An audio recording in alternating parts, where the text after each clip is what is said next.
Oh, Tom's webcam is broken. What? I thought I fixed it. Oh shit. Yeah, wait. Is it off right now? Give me. No, I'm changing the background. Give me 1 second. Oh, okay. You're just hiding it. That's I'll okay. be 2 seconds. All right. All right. Hello, everybody. Welcome to your favorite monthly podcast, the mmod Team Q&A. My name is Nick, aka Goknak. I am the project lead and development lead. Here, joined here with some of my lovely team members.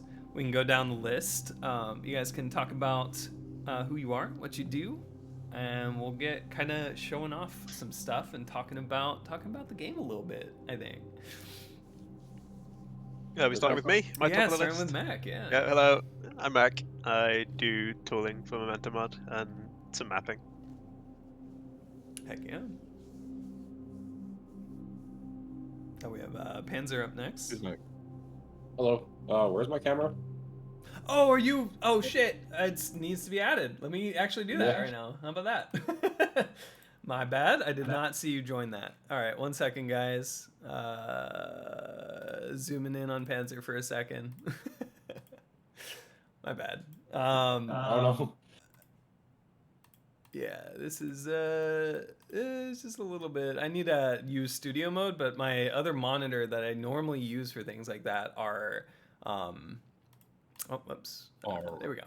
Yeah, no, it's vertical. So studio mode's kind of like doesn't really fit that. So small technical difficulties. Anyway, what's a Q&A without it? There you go. Panzer's also here. Sorry. you can talk about yourself. Awesome. Hey, I'm Panzer. I make maps. I make tools. I work on engine stuff. Also, I like climbing. I like Jay-Z right now. Oh, we'll spec that. Yeah. This map is probably too hard for me, to be honest, but it's really cool. Oh, are you in the max lobby, or are you in a map lobby? I'm in a map lobby. I kind of just trying some random maps. Sounds good.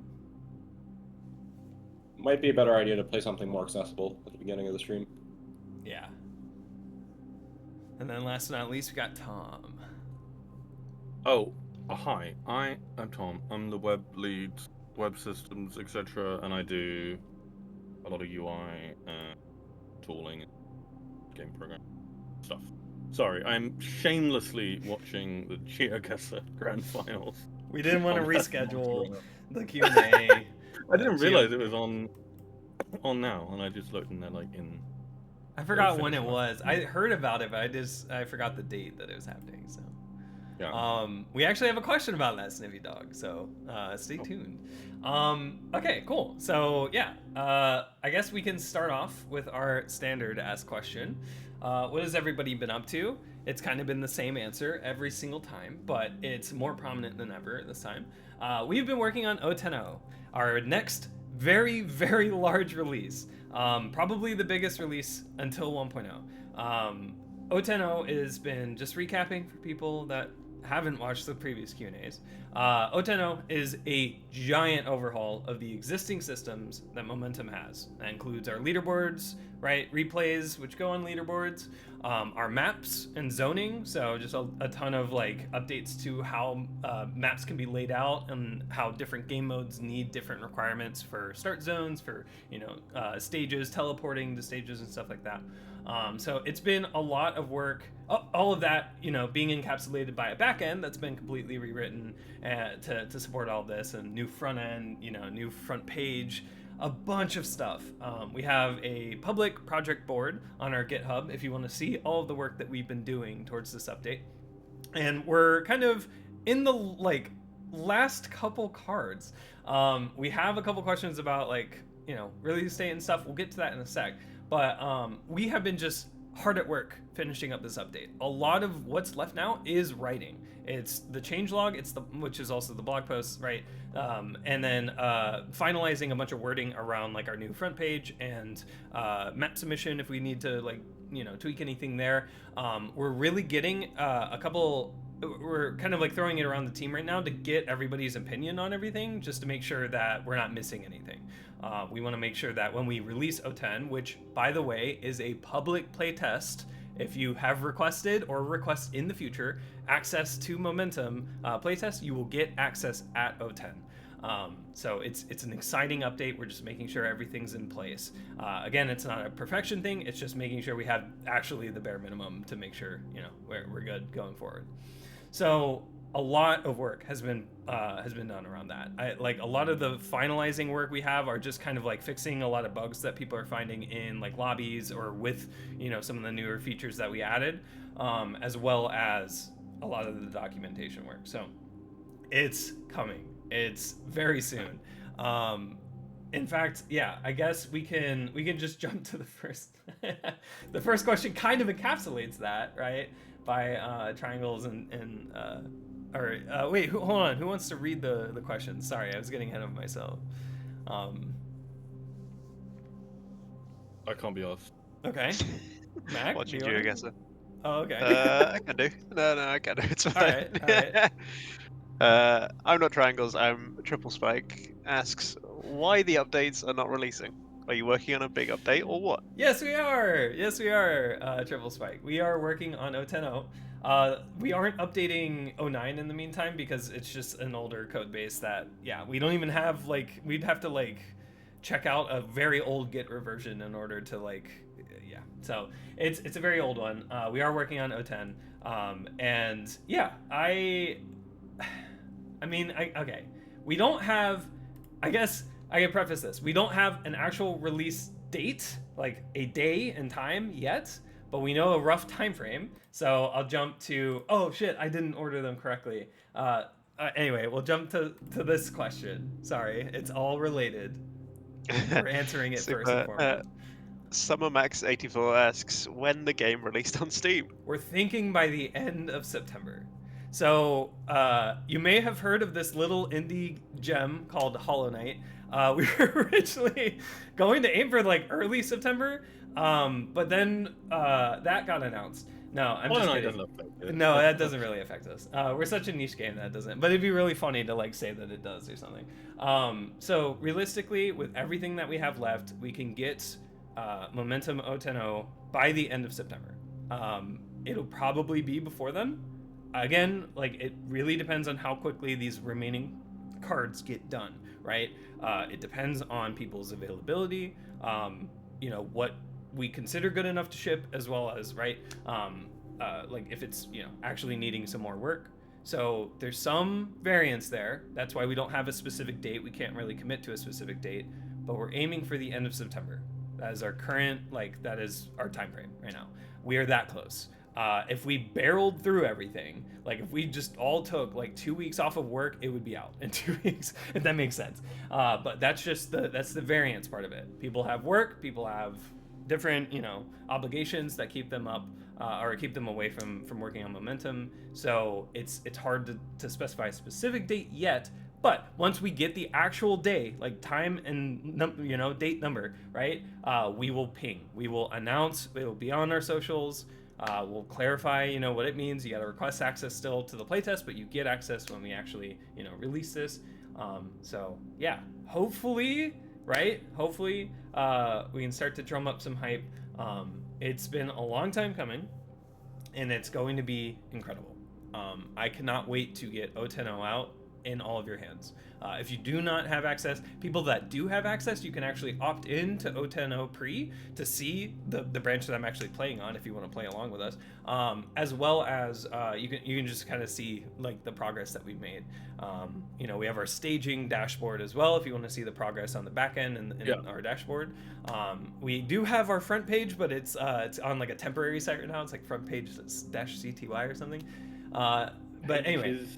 Some Cloudflare. Yeah, it's some Cloudflare like auto-generated thing. But we have all of our stuff kind of in place, but we just need to actually deploy it and set it up with the game. So like that's when we get to that point, when we're like actually like switching over to prod and everything, that's when we know the release date, if that makes sense. So yeah, we'll probably do a bit of prod stuff like in the coming week. Like, when we'll actually get everything converted over or copied over and set up there. I mean, yeah. There's a little bit of observability stuff, but I see one. Good job. The like final bits of backend things, but like not that. Yeah. So. And Can I sorry? Just the Oh, other thing yeah. is map porting. Is right now we have loads of maps that are in like the beta phase. In fact, right if you go in game and look currently, I guess you could show this, Nick. Like, Yeah. there's very few maps that are like actually in the ranked Yeah, in the tab. ranked tab. In Yeah. fact, the stuff that is in the ranked tab shouldn't be Probably there. shouldn't be. Yeah, I'm pretty sure the Yeah, rank maps are all broken because we changed like teleport landmark stuff and things. That is just Yeah, Yeah. I broken don't know with why physics. those got approved, to be honest. But A anyway, long those time are not ago, yeah. approved. Nothing's finished. We're pretty much ready to start like actually fully approving stuff. So I really wanted to look over a couple of things zoning related.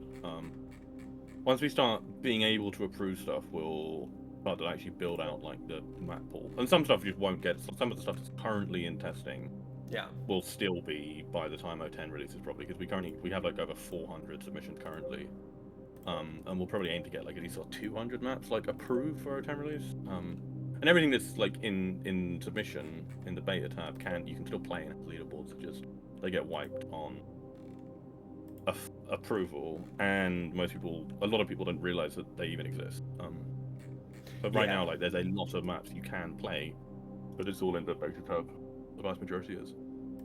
And just to clarify, the beta tab is part of our map submission pipeline. So when we add maps, like when people port maps or we, upload maps, they go through a submission process. So being in beta, like being in public testing in the beta tab, or private testing if you're invited, like these ones. But I'm admin, so I can see these. The whole idea is that we have like an area that you can go to test maps before they're actually fully added to the game, and this can help find things like crashes or issues with the routes or anything like that. So mappers have like a built-in kind of testing solution with our platform. So it's very nice.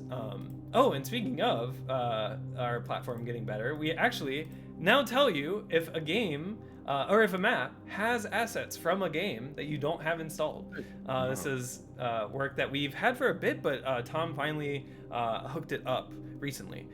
And so now we have game icons and a nice little thing. And now if I download and try to play this map, it'll even pop up and say, hey, you don't have these games installed. You should probably go and install them if you want to enjoy the entire map. You can still play it, but it might not look great. You might see some things. And you can also, if you're like, hey, I don't give a shit, don't show this again, you can also do that too.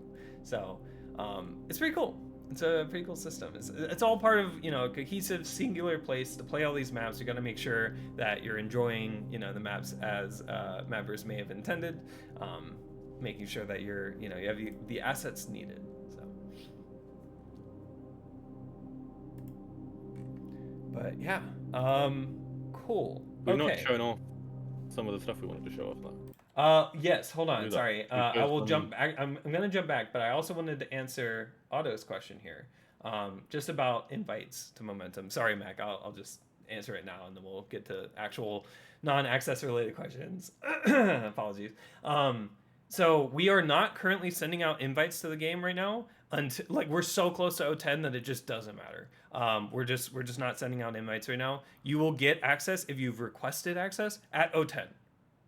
So by the end of September, right? So just a couple more weeks, right?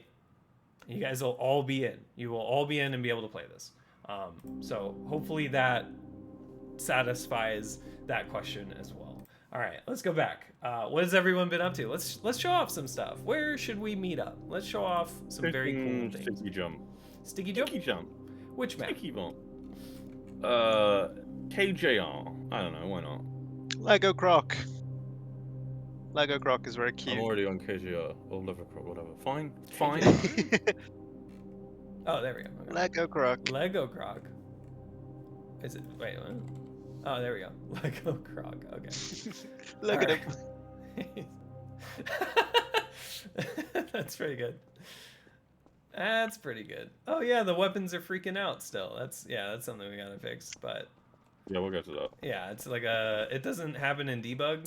It's a weird optimization thing. But so, do you want to talk about what I'm seeing here? Yeah. We've had this kind of for a bit. I'm too fucking tired. The player model customization.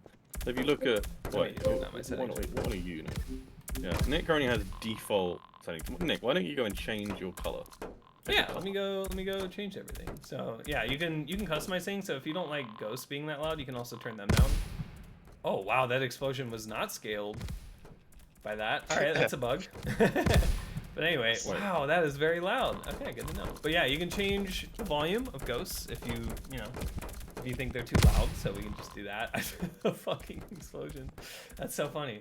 Cool. So I'll do that, and then yeah, if I go to online, here I am. It's my boy. So you can change, your hue, your saturation. So Yeah, it's quite limited. We don't let you go like really green on the primary color anymore because it's a bit obnoxious. We might make it expand a bit more in the future, but not that much. We're never gonna let you be like bright pink. Yeah. Let's see. They're not space boots. It's just some robot guy, short muscle. I don't know. Oh yeah, it's like dynamic as well. Look. Yeah, Nick. Like if you look in game, right? Look at me. Because this is all like networked per. Oh, wait, you're too close. Oh wait, yeah, you might want to turn off the. Okay, look, if I just like move my hue slider here, you should be able to see it. Oh yeah, there it goes. Isn't that fun? I think it will do the lights as well. If you can do the light on that. It does. Oh, it does. It's like a party lights going on. RGB stickies. We've added them. It's what everybody was asking for. So yeah, it was clustered lighting, which we've spoken about a bit before, gives us like very performant real-time lights, which is something Source has always lacked. Like Source 1 just doesn't have a good way to do real-time lights. So we have that, and now we just made it so stickies emit light. And the light they emit is that the right size for a sticky? They seem bigger than normal. They're big boys, yeah. They've always been huge, yeah. Oh, okay. It's because like our model doesn't have spikes, so that's right, we've like expanded the ball to fit the spikes, and it just looks a bit weird. But Nick, if you change your primary color, then if you walk around a bit as well, you can see the color of because it's the intensity of it changes. But yeah, if you change your color, you can see everything change. And fun bit of customization. And also particles. Particles were the really hard thing to get working because passing dynamic data to particles is a bit annoying. Well, like what was annoying was like making it so you could take some color and then modify it. Basically, like I want to be able to like change the saturation of like the base color that's passed in or whatever. But I had to add a bunch of stuff to the particle system and learn how particles work, which was actually really fun. Yeah, this hasn't been like a massive thing for us. Like this is the kind of last-minute feature that we really wanted to get in. And there's still more coming too. Like we have a lot of like customization, and like we actually have a question about cosmetics and stuff later. But yeah, customization, cosmetics and stuff, that's all coming in the future. It'll be this is like a nice base for that. Yeah, a nice starting point. So, people can make cosmetics that take advantage of these colors. Oh my god, do I have to air pogo this? What? This is a tier 1. This is tier 1, yeah, there's no air pogo. Oh, okay. Just a bit of basic pogo. Oh, okay. It's like double sticky most things. Because obviously it would just be impossible for us to not have this be tier 1, because then we wouldn't have any maps, even though we would. We'd have one. Yeah. We'd have some. People like, this is not a tier 1, come on. You may have also noticed, from our last update, that we have 8, I showed this off actually in a previous Q&A, but we have 8 sticky bombs at the bottom. Because what we ended up doing was a change that Lumia ended up making. So, by default, in TF2, if you do 3 stickies, full power, you die, right? If we had death in this game, Momentum Man can never actually die. Lore drop. No, just kidding. I think he's dead. So we've upped the sticky limit to 8. Also, is that animation for the? Oh, okay, whatever. Yeah, the PGY one did like a fade.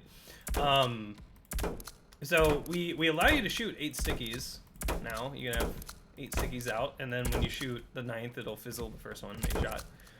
And then if you try to use all 8 full power octo, it does not work. But the idea behind this being that in TF2 you could do 2 full power, and if you wanted to do 3, it's called a triple pre, which is you shoot 2 and then you shoot a third one, and you use 2 to boost you, and then detonate the third one like shortly thereafter. So it's just more in line with what sticky jumpers are used to from their server of choosing. So Sticky jump. yeah, sticky jumping.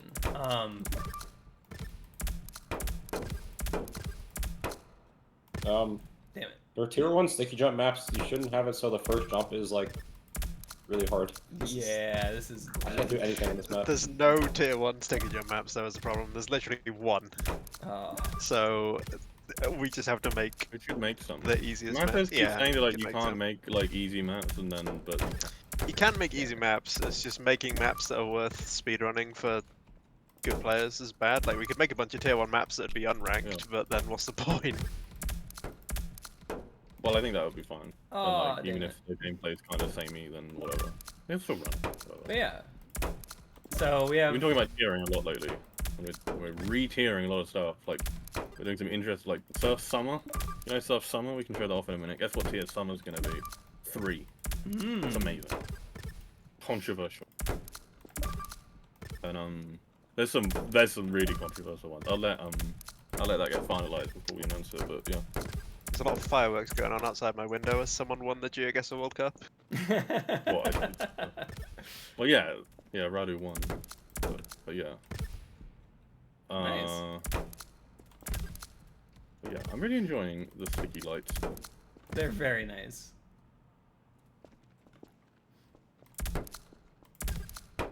Yeah, it confused me a bit when they first got added, and I wasn't a huge fan of them, but after playing with them a bit, they're really cool. I think that yeah, the lights like they are a bit odd. But obviously the lights you can turn off as well. Like they're not quite actually quite a lot of configuration for the lights to do. And we've kept the lighting levels of them relatively low, but Yeah, we've Yeah, been the top- tweaking it. We actually even expose the like brightness and stuff now too. yeah. Yeah, but it's weird to configure because it's not the same as regular Source Engine lights in terms of like the linear quadratic formula is different. So Yeah, it doesn't Yeah. quite Bit of work. playing It's a around with. known bug where like it doesn't the We're looking into that too. Yeah. Like Smade's aware of the lighting like calculation being a little like inaccurate or just being off a little bit. So we'll likely find a better like I think Oski and Smade were looking into like a better function to use for it. So yeah. Okay. But yeah, so these obviously work with view models. So like most game modes or a bunch of game modes don't have explosives or anything. But you still have a knife and pistol in most modes. Though we might change that, and so by default, no, you'll always spawn with one, but you might not have it out at first. We have an idea for an empty weapon that is kind of a better way of disabling view models for people that don't know how to do that. But yeah, I don't know. I think it's a fun bit of customization, and it all gets stored out into replays as well. So if you like the settings you have when you record a replay, like Yeah. So Stored inside of what you're playing or what you record. Oh. yeah. Okay, yeah, the rest of the like map is pretty easy, so I can see why this is like tier 1 asterisk. First jump is not tier 1, but the first one you can just do a Sounds like single easy if into you a do it double. you You don't need to really pogo. It's just not super intuitive. What the easiest way of doing the jump is. I think once we start doing learn section, we should think about also doing some very easy maps. Because clearly you can make them like jump rush or whatever is like all really easy, and it's like nothing. They don't have a pogo or anything for that. But like it's still people like sticky jumping for the first time like aren't going to be able to beat that map instantly. yeah. And Aw, damn it. Okay. Was there anything else we wanted to show off, or should we get into our S questions? what have we got? We don't have a ton of new. Yeah, you've already shown off the game requirement stuff. There's a few miscellaneous. Well, there's a lot of little miscellaneous things we've gotten in, but nothing like super significant. Yeah. I guess one thing to note is like we have even more maps in the beta tab because people are still porting stuff, and yeah, map porting is going really well. And I think for like a lot of people, we can talk about like features like this, like the cool colors and stuff, but what people want is, one, to be able to play the game and to have more maps in the game. And with O10, suddenly we have more maps getting added constantly.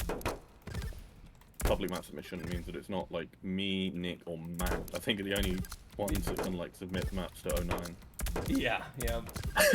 With the role, the moderator role. Oh fuck. Yep. Oh, there's even more that I have to do up there. Okay. I'm not done. All right. But yeah, no, it's been a long time coming. We have a lot of just kind of polishing work coming in. We will have a first time like pop-up that's going to happen once we finalize the privacy policy and stuff.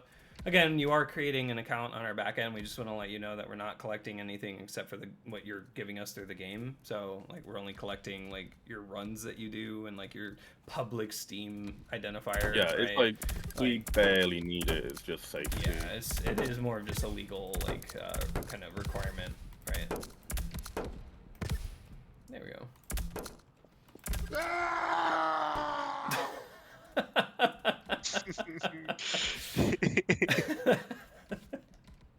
God damn it. Is that trigger for everybody in the lobby or No! what? It works in spec, but I don't think it triggers for Okay. everyone. In replays. Oh, almost. Wow, you can just almost like full double this. Wow. Wait, you can full double this. Easy. Nice. Easy map. Yee. Oh, second from the last. Let's go. Cool. Okay. Well, I can spec stuff. We can get into questions. We can go to a different map if we want to. Let's see here. Oh. There's a ton of new defrag maps. Oh yeah, you want to play? Climbers. I'm down. All right. Let's see here. Oh, none of them Alright. have leg in the name. All right. Which one you want to play? What mode as well? I mean, it could be any defrag mode. They should all be playable, like cross mode compatible. Oh, nice. Okay. I think they're all strafe maps. And I Except think- for Clobster, I think. Yeah. Where's that? Should be on there somewhere. Is that a newer? Oh, I guess it is new. We can try You that. said club or? Clob, C-L-O-B, Clobster. Oh. Oh, okay. See that? Yeah, this one's a rocket map. Nathan's just been porting a bunch of the maps that were on 09 to 010.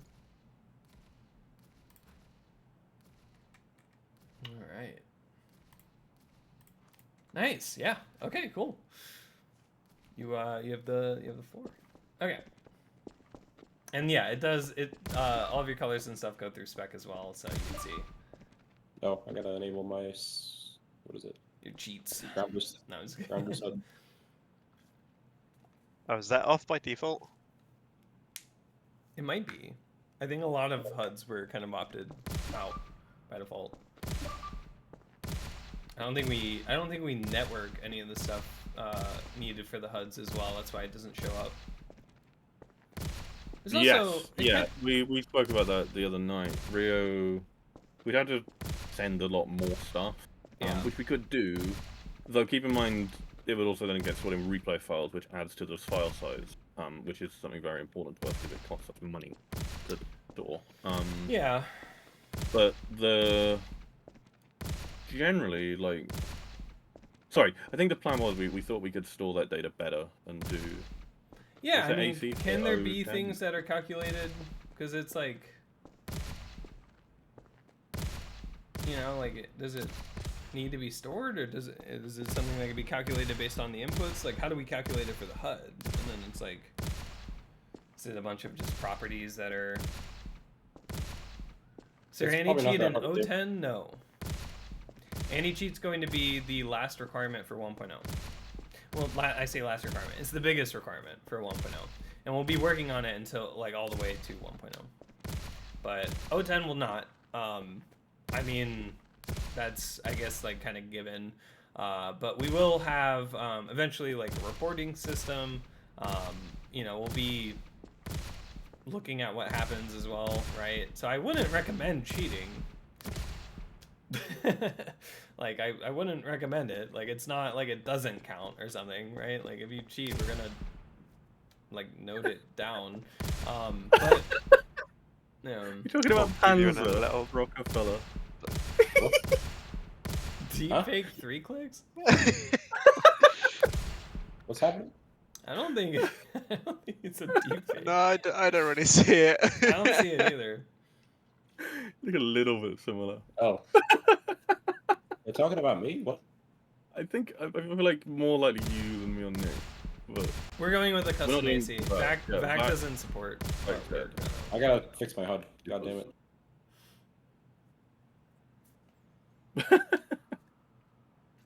That's funny. I don't know how to do this. Oh wait, is there guns in this? I'm meant to use guns. Okay. There we Am go. I too late for any big news? We don't have any super big news. We don't have a release date. Well, we kind We of. have a We're aiming. release window. I guess we kind of. Yeah, we are. Release hoping window for- for by the end of September. September. Yeah. And we're in a good spot for that. Like, yeah, if we were to really crunch, we could have stuff done in 2 weeks. But we don't want to say we're gonna have it out in 2 weeks and then not make that. A lot of the really big remaining tasks are mostly done. Yeah. Blog posts is actually really good now. I'm actually really looking forward to I'm really happy with the state of the blog post. Yeah. You still haven't read it, I'll read it. but I'll rewrite all of it. Um, Don't worry. No, I'm just kidding. yeah. No, I'll read it. I'm excited too. It's finally coming together. Like all. together. O10 is stupid big.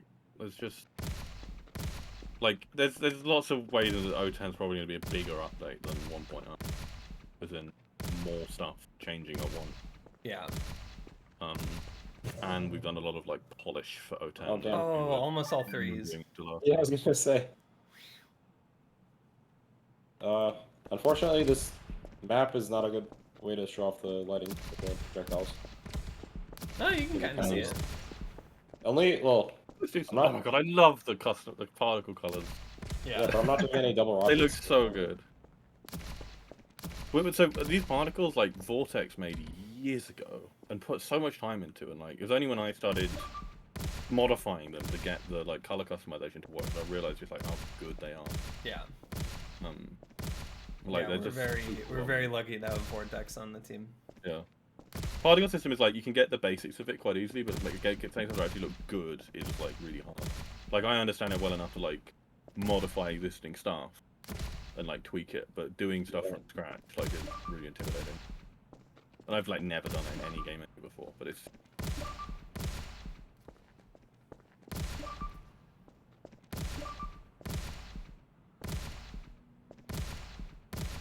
But yeah, so that's about a month. Exciting, very very exciting.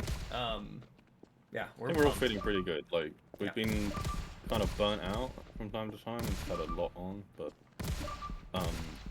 right now stuff, yeah, feeling like we're working well, I think, and like communicating well. Yeah. Be nice to like been getting through stuff like the tiering discussions and things, get those done, which is a bit last minute, but like we are getting on to them. Yeah, a lot It's of not the nice. end of the world if we have to retier things after the O10 comes out either, because it's not Right. particularly difficult for us to do. Yeah, it's mainly just trying to get stuff roughly right, and for that, like, people need to be accepting of the fact we're moving to 10 tiers. And I guess with, like, Tempus, that's less of a thing now, because Tempus has 10 now, but with, like, Surf and bhop, well, bhop to some extent has 10 tiers, and like, some of the top players, like, consider certain maps to go up to tier, where, I guess, like, 4 telly, or it's, like, the 1 tier 10. But like with ours are quite different. Like ours are significantly more space given at the lower end. That's what we're really trying to do with the tiering, is make it so like you can identify the easier stuff better.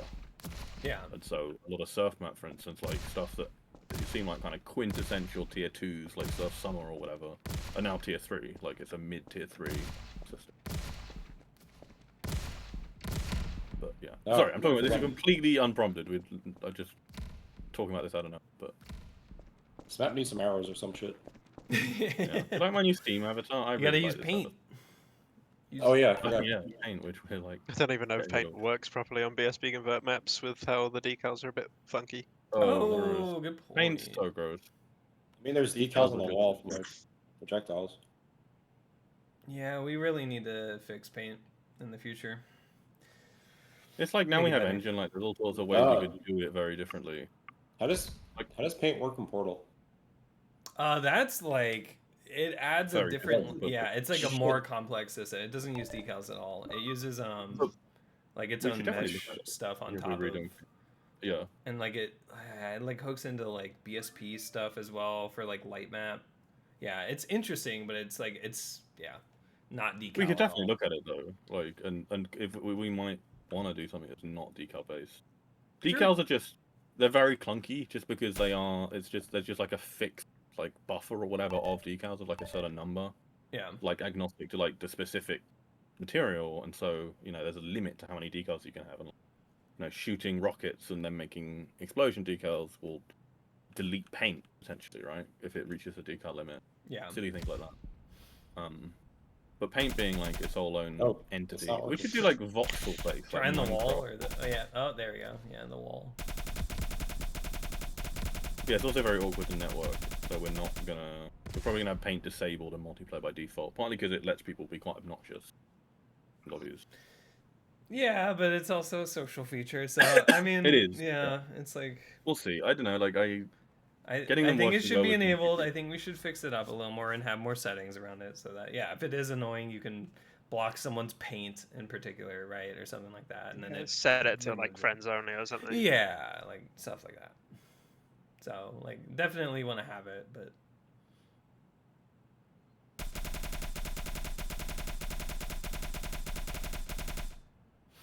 this is the exact reason for paint. Really, it's like you just can paint and like kind of have a nice visibility like reminder tool. A lot of people use it for like noting spines on ramps for surf as well. So it's just a nice little like, I just need to do this for this. Whereas if you need like general visibility, like if the map sucks, that is something that we should try to like have better like options for. Yeah. That's something Rio's been really wanting to do for a while. Yeah. I think that's We have a pretty couple. clear. Yeah, we have a couple cards in our backlog for that too. Just add cell shading to everything. Pretty much. Bright pink cell shading.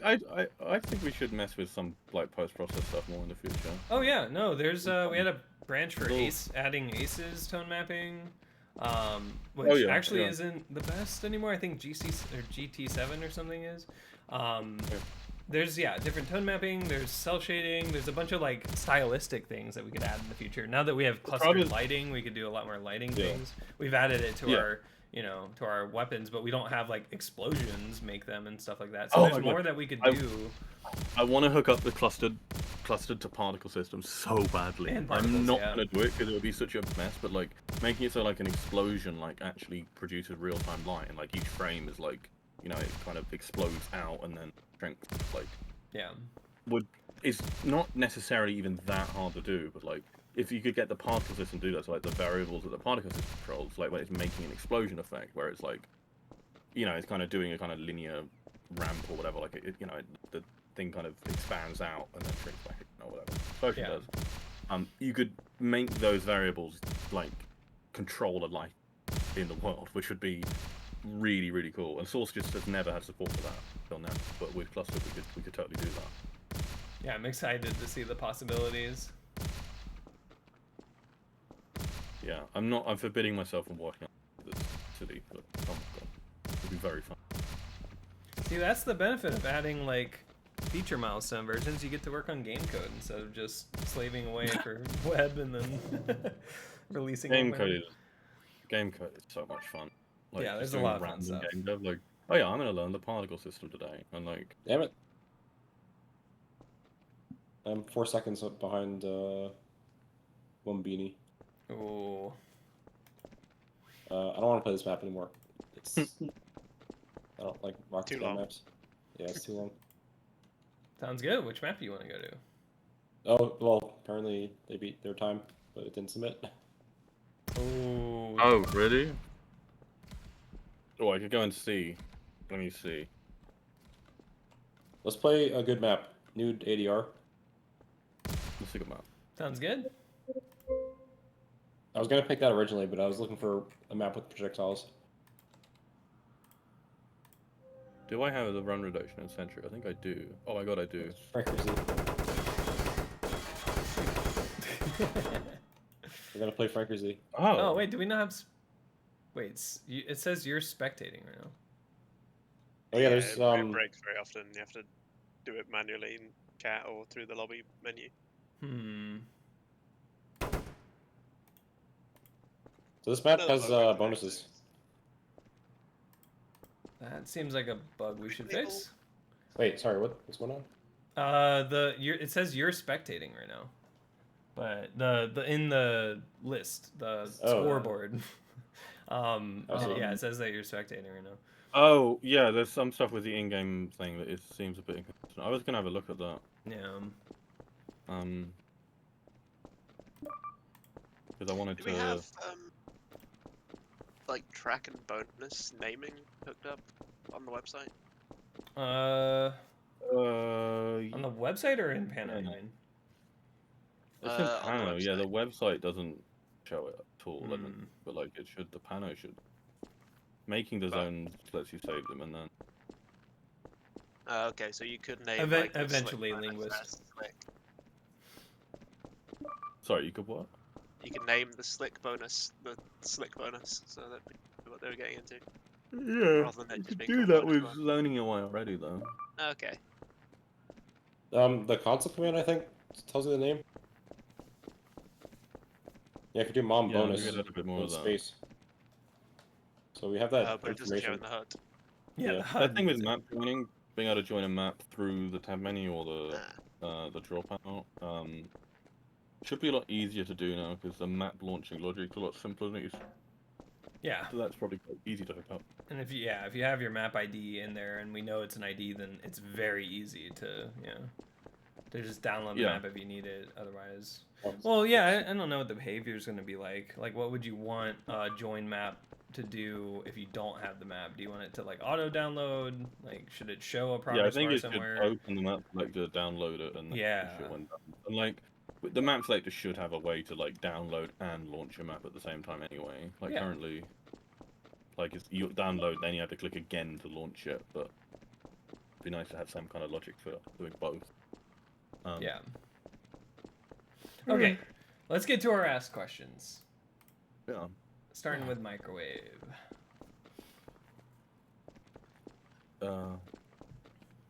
Oh, yeah, we've had this. Sorry, Mac. You want to read? Yeah, so Microwave asks, will Momentum Mod ever consider adding a trail or line feature where it shows the world record route or known shortcuts in game? So No. yeah, Botpath is a contentious subject. It's a very powerful visualization tool that shows you exactly where you need to go and takes a lot of, I guess, can take a lot of enjoyment out of a map if it's especially the first time you're playing it. A lot of people tend to not like it, as seen in our chat as well. It would be cool to have a visualization that you could like press a button and it pulses maybe like a rough path on where you go. I'd like maybe the path to not necessarily be world record, maybe show you the showcase run, right? Like if a map has a showcase run, like it would be better to have it be more informational than it is just straight up telling you what to do. I know you could just go watch the world record replay and see it, but that is technically a different experience than playing and just having it like follow the line, right? You know what I mean? So maybe in the sense of having either a pulse function or just some like kind of temporary thing to where it's like you're not just following a line the entire way. Yeah, like what's your sense, or just like I don't know. It's kind of like just a rough like, or like Death Stranding I think also might have it too, where you can like pulse and it'll kind of like show like a path or something like that, where it's just kind of like it roughly shows you where you gotta kind of go. a I just think full it's on. rarely that necessary, and Yeah. it's just a bit of a dopamine breaker. Yeah, like it's just not like even as a practice tool, I'd quite like to. Personally. Yeah, I can see how like KZ and stuff, it's not that important because you're not really following a line in that mode. Yeah. But for modes like defrag, bhop, and surf, where Yeah. your exact pathing makes a huge difference. Yeah, it's a bit It bad for is. those modes. It is nice, I guess. I mean, because we want in the future to have like you can race your ghost, right? Like we have that. So yeah, like I mean, I guess my Steam overlay gets captured. That's good to know. Yeah, I like it would be nice to have a like comparison kind of esque feature where you can kind of gauge exactly how far ahead or behind you are, maybe. But yeah, it's something that we're just not gonna add straight up like a bot path like shows you the line the entire way. It would be more conditional, or you know, it wouldn't be just kind of this like very cheap like, oh, that's how you do the map like tool that's always on or something like that.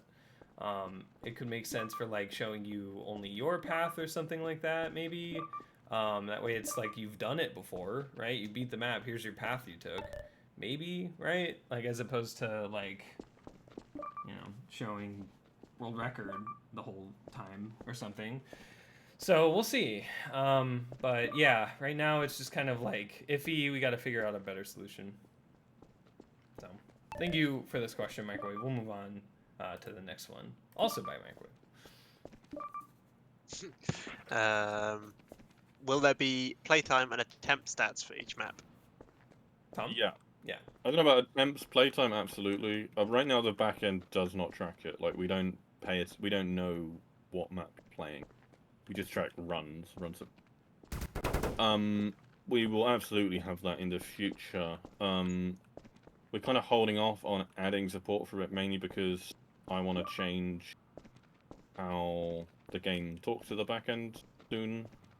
Right now, it's all just single HTTP requests, which is fine for some stuff, but like means we make a lot of requests constantly, and it doesn't have kind of good real-time support. So if you wanted to do something like determine how long someone's played on a map before, you'd have to have the game client like tell you when they start playing a map, and then when they stop with a request. But then, if the game crashes or whatever, you need to have some kind of like heartbeat system or whatever to tell if that's happened, right? So, because you can't trust the client to say when they stop playing it, you need to have some system to know when they start. And so, you'd need to do some like every 5 minutes or whatever, the game ping back end again, being like, "Yo, I'm still playing this," and like if it doesn't get that ping, then it cancels the session. And it's all a bit complicated. And in the future, we plan on moving to WebSocket, which gives you a nice like bidirectional communication, and so the game and it like times out, and so like it's a long-lived request, right? As opposed to like a normal standard HTTP request. If you don't have any keep alive or whatever, there's just like a thing that like happens once and then stops, like, and the request completes relatively quickly, typically with HTTP. That's a bit annoying for this, and we'd much rather have a long-lived session, which you can do with WebSockets really well.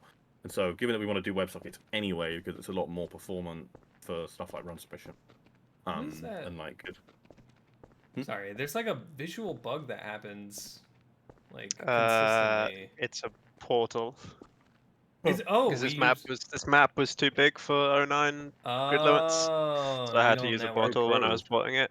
And we don't network portal transitions. Okay, that's something we should also look into fixing. I don't think we've even really stress tested portals in lobbies yet. Makes sense. Okay, I was wondering what that was. I didn't know if it was like. Okay, sorry, Tom. Back to you. Oh, good. Yeah. So the plan. Once we move over to WebSockets, one of the first things we'll do after that will then be session. Attempts we'll probably do. But playtime's like the main thing. Like just being able to know like what maps are most popular, has the most playtime. It's like the main thing, and it's kind of ridiculous we don't currently track it. But again, it's just Like, we could add support for it now, but then we'd rework it very soon after anyway when we're on WebSockets. We have quite a few things like that with the web systems at the moment, where for 010 our main focus has been on rewriting the whole fucking thing, which took ages. Yeah. But it's done. And then map submission. And so if you like go on the dashboard right now, like basically everything that's like functional is map submission related. Like other stuff like player profiles are pretty crappy. Because we just haven't put much time into it. The focus has been on maps the whole time. Yeah, But yeah, a once lot 010's of out, customization. yeah. So once 010's out, we'll be spending a lot of time doing rank systems, rank points and stuff. Yep. And that's quite a big kind of technical hurdle because we're gonna right now all of our state is stored in SQL and Postgres, and we want to actually have more in-memory stuff, so we'll be moving to Redis or Valky or whatever. I won't go, I'll stop talking about all the technical stuff, I guess, because it's boring for most people. But basically, like, we'll be able to, the backend will be much better at like doing stuff in real time, and doing stuff with data that like it's like doing kind of constant number crunching of data that changes very frequently, like the number of rank points you get from a certain leaderboard, which is something that changes like every time any run is submitted to that leaderboard. Yeah. Very volatile data, which right now it's stored in Postgres, but that's really inefficient and horribly slow for leaderboards. I mean, the slowness of it is proportional to how many runs you have. Unfortunately, like most of the leaderboards are quite small right now, but if we started having leaderboards with 1,000 or like 10,000 runs on, like actually adjusting ranks becomes incredibly slow because we actually have to set a specific value on like each entry into that leaderboard, and it's horrible. Yeah. So yeah, once that will like have a lot of changes there, and then once we have like in-memory data storage and we have WebSockets, we'll be in a really good position to do better stat and yeah, these kind of spooky, fast, real-time things that we can't do right now. Yeah. Bit of a technical answer, but No, it's this is all stuff exciting. we want It's to do for exciting like info. years. Yeah. We'll have 64 gigs of RAM. We gotta use it. We gotta put more Oh, stuff in yeah. RAM. No. Well, it'll Let be me interesting put- to see what we do with Redis, because we might well, Redis at some point will probably be on a not necessarily a separate server, but We'll see. we'll see. Yeah, we'll There's all see. sorts of stuff. A lot We'll of try not too many fun bugs. metrics that we're gonna be kind of looking into with 010, and like if we hit a couple thousand people, Oh, yeah. which is what I'm kind of Yeah. expecting, like maybe 1,000 or 2,000 people. If it gets more than that, then we're gonna have a fun time. Yeah, we'll see. But like, still, I mean, very excited. One thing I just realized that we could be doing is that system of calculating rank points. We should just stop doing, because we don't show it anywhere anyway, and we know we're rewriting it. So Oh, actually, Yeah. right Just now we're turn it doing off, that for flip the absolutely no switch. reason. Yeah. Yeah. So Do we you can want to do make that, and a then- quick issue about that? That can save us some performance for 010. I'll add it. I'll Yeah, add I'll it do to the that. board. Sure. But also we might move to actually doing the actual ranking calculation itself by just using a window function, Yeah. as opposed to storing the rank. as a thing. Disable You ranking got to- function? Is that what it is? Ranking function on run Yeah. submit? Yeah. Okay. I'll probably do that in the window function at the same time. It just means writing some raw SQL, which is a bit weird with Prisma, but isn't a big deal. Okay, cool. It I means added we're it to doing that readiness, always. so. Yeah, because yeah, that's like I was saying, we have pretty good observability already. Like we know what's slow. Yeah. Sentry gives us a lot of shit for free. We get a lot for free from Sentry. Shout out We to use it for game Sentry. crash reports. Yeah, because That's we use it for awesome. crash reports in the game, which is invaluable. Like it's so good. Like giving you like a rundown of like how often specific events are happening, Yeah. who it's affecting. It's just like stores metadata really well. So if a specific person says, "Oh, I just crashed," like, and you know their Steam account, you can just find all their crashes, Sentry reducing. But then yeah, we also use it for all of our backend stuff. We don't do any like front end because who cares? But, Yeah, there's tracing, there's logs eventually that they just added. yeah, we're gonna start using their Um, logs because net data is crap. Yeah, and then there's but- errors, obviously. So any 5 Yeah, errors. we like errors. We don't actually use that much on Sentry right now. Like we see some errors, but like the backend doesn't error very often. Yeah.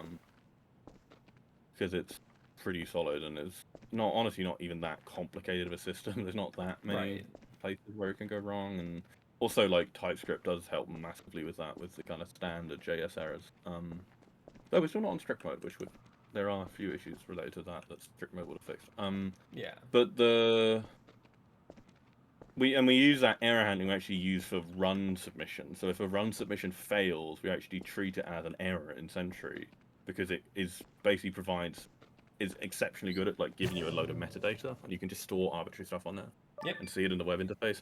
So just now, when who was it? One Beanie's Miracle was complaining about their run not submitting. I instantly like opened Sentry, and Sentry just showed me like 2 minutes ago this run submission failed, and it told me why. Yep. And it actually is a bug that I realized. I think so. That I think it's probably something specific to defrag maps, but there's a condition that should be passing that's failing to do with like the number of timestamps a backend has and the number of checkpoints on them. So I'll look at that soon. It's But yeah, so invaluable. oh my god, having that data is so useful. And then the other thing is tracing, where basically as the backend is running, and stuff happens, Sentry kind of attaches itself to incoming HTTP requests and then collects a bunch of data about it and then sends it back to Sentry. And so we can see all of our HTTP requests and what's slow where, like how long literally like every function call takes, which is stupidly good, and it integrates very well with DB stuff as well. So you can see like how long it's spending doing DB, like preparing a query versus running the query and stuff. Yeah. Sorry, yeah, it's all very nerdy, but oh my god, it's so good. And this is one of the things where like my arrow keys aren't switching players in spec. Yeah, it's not working. I thought we fixed No, I thought we fixed it too. So. it's never worked for me. Is the issue It works closed? for me, fine. All right. I thought the issue was still open. What was the fix for it in the end? It was. It was Oh no, just how- Slidey said he fixed it, but Rio didn't think it was a fix. So if that's not. Yeah. Could just be yeah. I think it's how it's finding the next player and it's failing that, Yeah, and then yeah. just returning null, and then the function just fails because it didn't find another player or something like that. Yeah. Which, yeah, it doesn't seem like it should be that hard, but I think when Slidey looked at it, he was saying like everything looked completely fine besides some potential error handling not being there. Yeah. But yeah, spec neck working. That shouldn't be right. Like, that thing just calls into spec next, I think. Yeah, we should definitely look at that. Yeah, I guess the arrow keys aren't actually bound, but in spec it should intercept the key and still Yeah, I'm pass it. pretty sure that's what it does. So, Yeah. whatever. This There is we go. what we're talking about when we say minor bugs. We play the game, people play the game, they find these minor things, and we're like, hey, this is actually probably pretty problematic for new players, right? Like if they can't change player. So, yeah. You just seeing examples of that. But okay, cool. So thank you, Microwave, for this question. We have a lot of awesome stats coming in the future. We just got to do some back-end rewriting. It'll be very fun once we get that going, though. Also, this is all open source if anyone wants to help out. Yes. Come and help out. Yes. If you are web savvy or would like to help out, web is a great project to do it. There's a Good at ton of things computer. like this. Ton of things like this that we're gonna tons of things like this that we're gonna work on. So cool. All right. Moving on to the next. The next question is from DerKenste, who asks, now that Tempus uses a 10-tier system, will you make sure RG and SG content has the same tier as Tempus, if applicable? So we were always going to use a 10-tier system, but we're going to bias more towards new players and lower tiers, so that the new player experience is a bit smoother. So I think at the moment, the general consensus is that most like tier 1s and 2s are probably a bit too hard for completely new players, so we want to kind of smoothen that hump out a bit. Yeah. Yeah. And yeah, we've talked about this before, like, yeah, Sticky Jump in particular, like, there's not that many, like, low-tier maps, but there still does There's seem literally to be room. one tier, well, maybe two, if you're counting Shelter. There like, does still seem to be room to, like, distinguish stuff a bit more, and... Yeah. break stuff up a bit. But in general, with tiering, we're not using stuff from existing server networks, like even stuff that does use 10 tiers. But like with something like Surf, for instance, where like Surf tier 8s, like high tier 8s exist on KSF now, right? But no, but like we're going to 10 tiers, but like we're not just expanding it like that. Like Surf is going to be a lot more bottom heavy, like jump. Mm. Again, Surf Summer is going to be a tier 3, stuff like that. Like Yeah. maps that are like quintessential tier 2s or whatever it is. Scandalous. Yeah. Yeah, it's like I feel like if you can beat a tier 9, does it matter if a map's tier 9 or 10 at that point? Like, I don't Yeah, know, but it's also so... like what the pool's so small at yeah. that end that like people kind of know each map individually anyway. Almost got stuff. Yeah. Like when we were talking about bhop, we had a couple of people being like, "Yo, if you're gonna do the bhop tiering, like unless you do like a death tier with everything in that, like it's not gonna work because all the like there's so many hard bhop maps, or whatever." And then you look at this quick spreadsheet that people made, and like there's 4 tier 9s and 1 tier 10. And no one's beaten the tier 10, and potentially never will. But with momentum, those are going to be in 1 tier. Like that's the compromise. Is that will be tier 10. Will be those 4. Well, not necessarily exactly like that, but roughly. People were asking for a combat mode. Here it is. Sorry. But yeah, it's a good point. But yeah, so like, just because we're not, by adding 10 tiers, we're absolutely not saying like this is just giving more room for higher tier maps. Like we are genuinely adjusting everything, and we do want to get the lower tier stuff in a larger spacing. I think I'm ready to switch maps. Yeah. I got a pretty solid one. Pace fucking stresses me out. Oh no, slick. I mean, Slick. Just like you're a Pace race is fun. car. But I'm not. I'm not. Oh. Yeah, I just wanted to play a little Frankly, bit of slick. we could do a bit of Frankisy. That's a stressful map. A quad rocket Frankisy. We need a bonus for that. I'm pretty sure Nathan added one. Oh no. Oh really? Yeah. What? I gotta see that. That was literally the only reason why he ported it, was so he could add a quad rocket Oh. bonus. And yeah, we not mentioned this, but this is a really fun thing with Momentum is maps support multiple game modes now. They kind of have to because of defrag, CPM, and VQ3, but yeah, like this map you could play in AHOP if you want, and we'll probably have an unranked leaderboard, and it's fun. Oh, the first bonus is slick. That's actually really cool for this map. What the fuck? Just to hit all the boosters. Yeah, it actually makes it a lot more fun because you're not jumping over them. Oh, my game Oh my crashed. god, you go so fucking fast. I'm going fucking light speed. Holy shit. Alright, I hit a wall. Yeah, good luck not hitting anything with This is the way the map is meant to be speed, played. whatever. But yeah, bonus 2 is quad rockets. I love bonus 1. It's a lot of fun.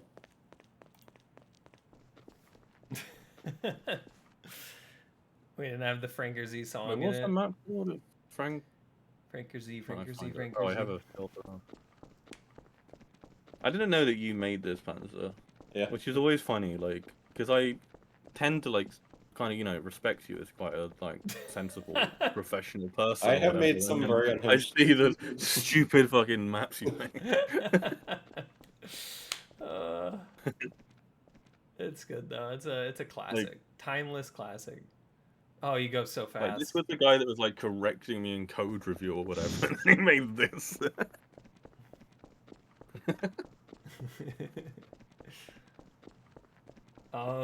Okay, cool. Thank you, DerKenste, for that question. We'll move on to your next one.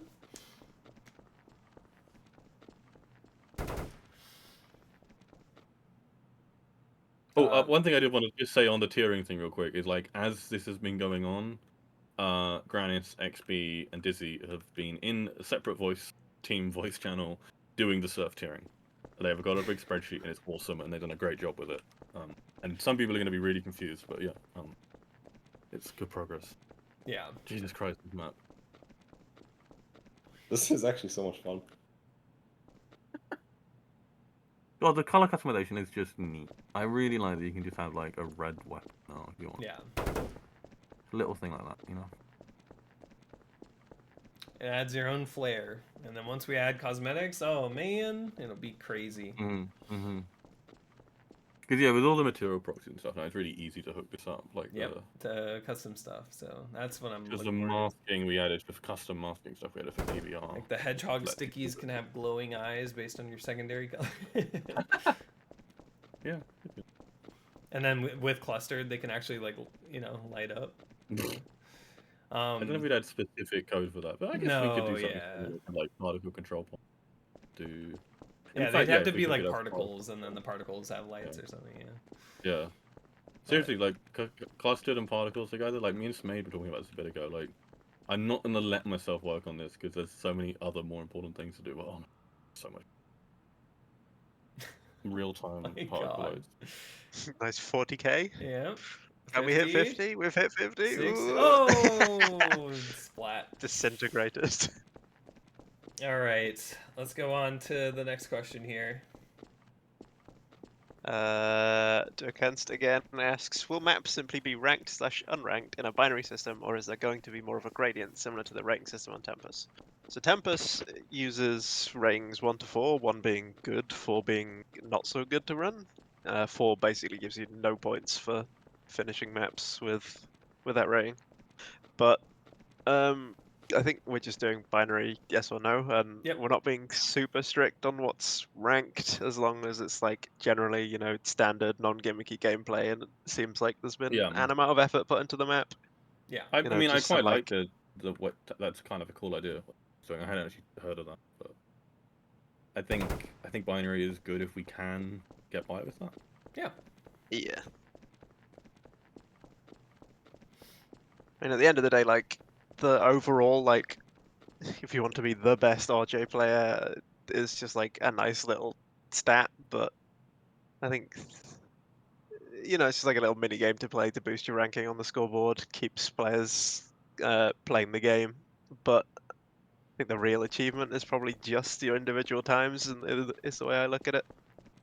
Yeah. So we're not going to be too mega strict on what gives you those rank points for the overall leaderboards, as long as they're of a reasonable quality and not just complete shitpost maps. Yeah, and also the unranked pool kind of lets us stuff that we wouldn't add at all otherwise can get added, and probably will get played much less than ranked stuff. But like, it allows us like we do get to like what's the word I'm looking for? Thingy.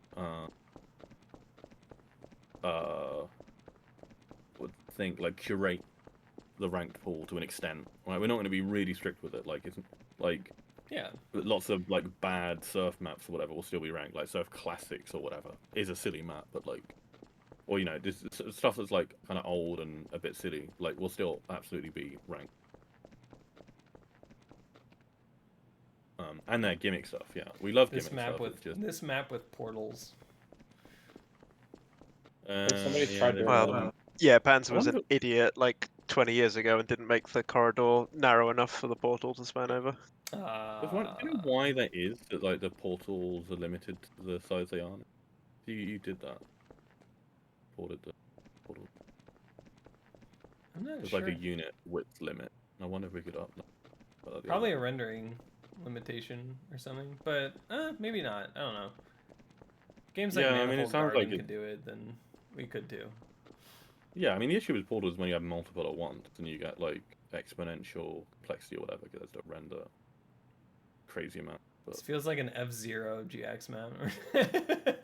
No, it's like, what the fuck? Oh, that was an insane slot. How did you survive that? Oh.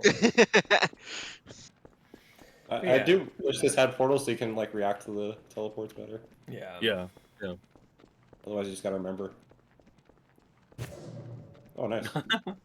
6 minutes, not bad. Couple of stops in there, you could shave off a couple more minutes. Oh yeah, the Bog 10. The task run would be like a minute or something on this. Goddamn. Oh damn it! Nate didn't beat me by 10 seconds. fuck's sake. And it's like I can beat my time easily if I just like remember where to go, but that's pretty hard. I'm gonna try the quad rocket. Just curious. I'm not gonna finish a run though. Sorry, I just wanted to point out. I said before that like the surf lot were talking tiering stuff before. They're still at it. How good is that? They're still doing it. Amazing. Oh. Are you really gonna? All right, should gonna- we move to a real map? Yeah. I don't know if we want to change modes to something else. Yeah, surf. Why not? Let's do some serve. What map we feeling? What can I beat? I don't know. What's some... Arcade recently. There's a bunch of new arcade. maps. Yeah, I'll play arcade. Yeah. Arcade I is the thought most it was confusing map in existence the first time you play it. It took me ages to figure out where I wanted to go. Cool map. Bought a new mouse and it's a bit shit. How is it confusing? Especially the Donkey Kong stage, like the end of it, like you just can't see it. Oh, The ramp doesn't direct you towards it at all. You just kind of you're kind of right about that. yeah. Especially the Donkey Kong stage. Yeah, the Donkey Kong end of Donkey Kong stage is silly. Yeah, I mean I have a lot of problems with Donkey Kong. I still gotta play the Some of new which I shouldn't mention on stream.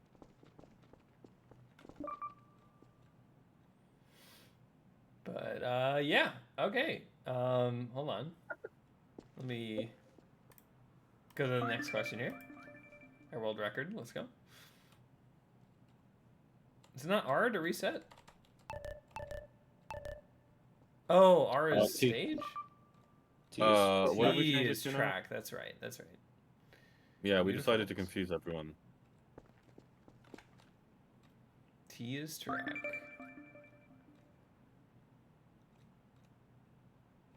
Don't say something accidentally that I should not mention it on stream.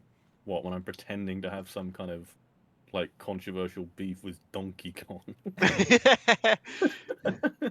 Don't say something you might regret. Giving his legal team tons of ammunition. Yeah. Fucking bunch of suits, Donkey Kong in a room like this. This map's dope. Oh shit. I don't know if I have enough speed for this. Oh, I do. Let's go. Yeah, this map's baby. You don't need any speed for most of them. Nice. This is a great map. Maz is great. Oh. I hope he's not mad at me because I said he shouldn't do that, like, Mario thing. Oh, whoops. To do, Okay. like... I might be a little dumb. I love All this. Like, I love these, like, when mapping contest maps are this good, and someone just completely kills it.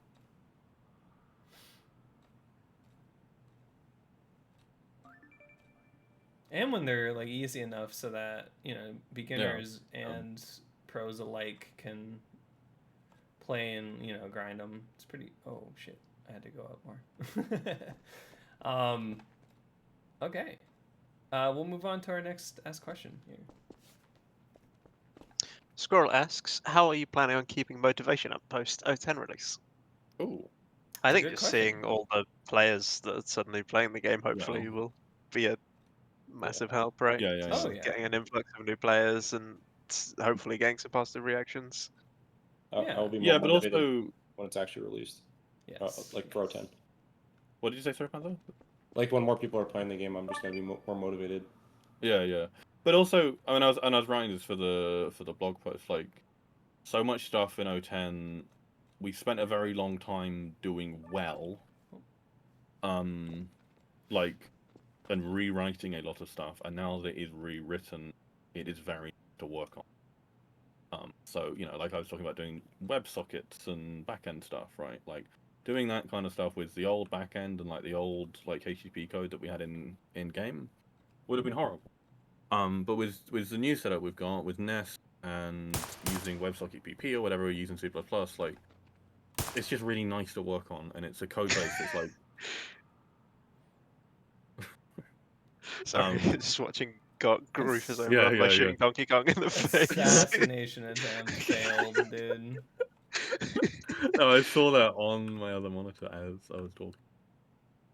Alright, here we go. But yeah, it gives us like Wait, we have a where am very good platform I have to to go work off around. of now, and I think less stress over like systems being shit and annoying to use. It's still Source. I mean, Source has loads of jank to it, but like, there's really a lot of like very internal things that are not worth getting into in like that much detail. But like how we do, I don't know, like JSON pass, for instance, like used to be fucking terrible. And passing data to and from Panorama, our UI system, like it used to be so much worse, and now it's really fast and really easy, and it kind of all hangs together very nice. So Oh god, I from can't like a see. technical point of view, like we're in a really good spot. And yeah. So that's motivating me. Like there's loads of stuff that I've wanted to work on for a really long time, like WebSockets I just haven't had a chance to because there's been other boring O10 things. And having that out of the way is going to be enormous. The nice thing about releasing is that you very quickly learn what's important. You learn what people are seeing, what people are like hitting, right? Like the idea behind was it releasing and like break things, like move fast and break things, right? The classic Zuck quote or whatever, which I doubt he said, but whatever. The idea behind that is, where am I? Am I just going around? Keep the going castle? around. Yeah, follow the ramps. Then through the And main then entrance. through. Yeah, okay. Go into the palace of Tetris.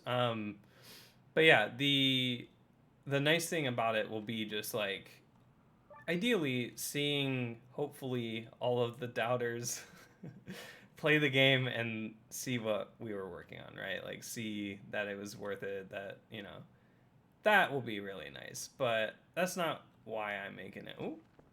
Oh. What? Okay. Yeah, I genuinely am just gonna be like I'm gonna take a couple days off of work to like, do the release and like put out fires and stuff. But realistically, I just want to see how people like it, how people play it. Start prioritizing things that people are finding. Oh, oh, oh, we're good. Oh, nice. GG. GG's. Thank you. Yeah, there's so much stuff that just hasn't really seen the light of day. Like the new backend, like we've had live for a while now because of O10 Pre. Yeah. Like that branch is using the new backend deploy, but like still having like the whole game actually using it is gonna feel quite surreal. I think we spent years rewriting like actually it all. Yeah. And I mean, I just like I've always been motivated. This ties in with I think a question that might come next. Let me see. Oh no. Okay. I'm making this game because I want to play it.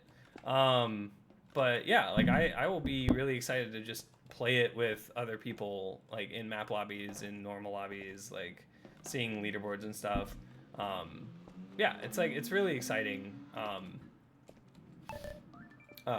Yeah, like I'm personally motivated to just like see it have the features that it should, right? So Yeah. And then I mean I was even talking about this during our meeting today, is that like it'll be nice to be able to kind of clean up the boards and like prioritize the things that matter.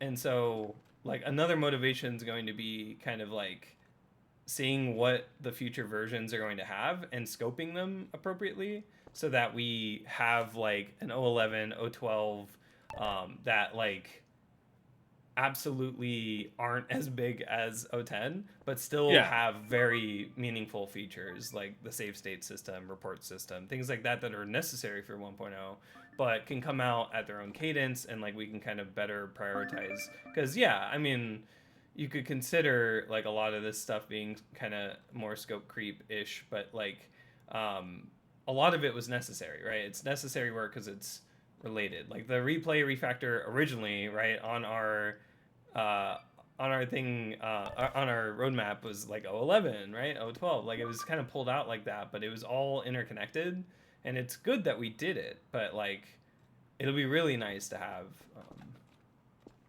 Damn it. Yeah, I'm interested as to how future milestones end up, because we do still, to an extent, have like anti-cheat as the big thing, like is absolutely required for 1.0, and then other stuff that is important but we could maybe live without. Yeah. But exactly how we... Oh, I didn't hit the head hit. Rip. But also, it's hard to know, you know, with AC, like, we have some very promising results already. Yeah. Where we kind of know how some of it's going to work, and a lot of it ends up just being kind of infrastructural things and server managing stuff.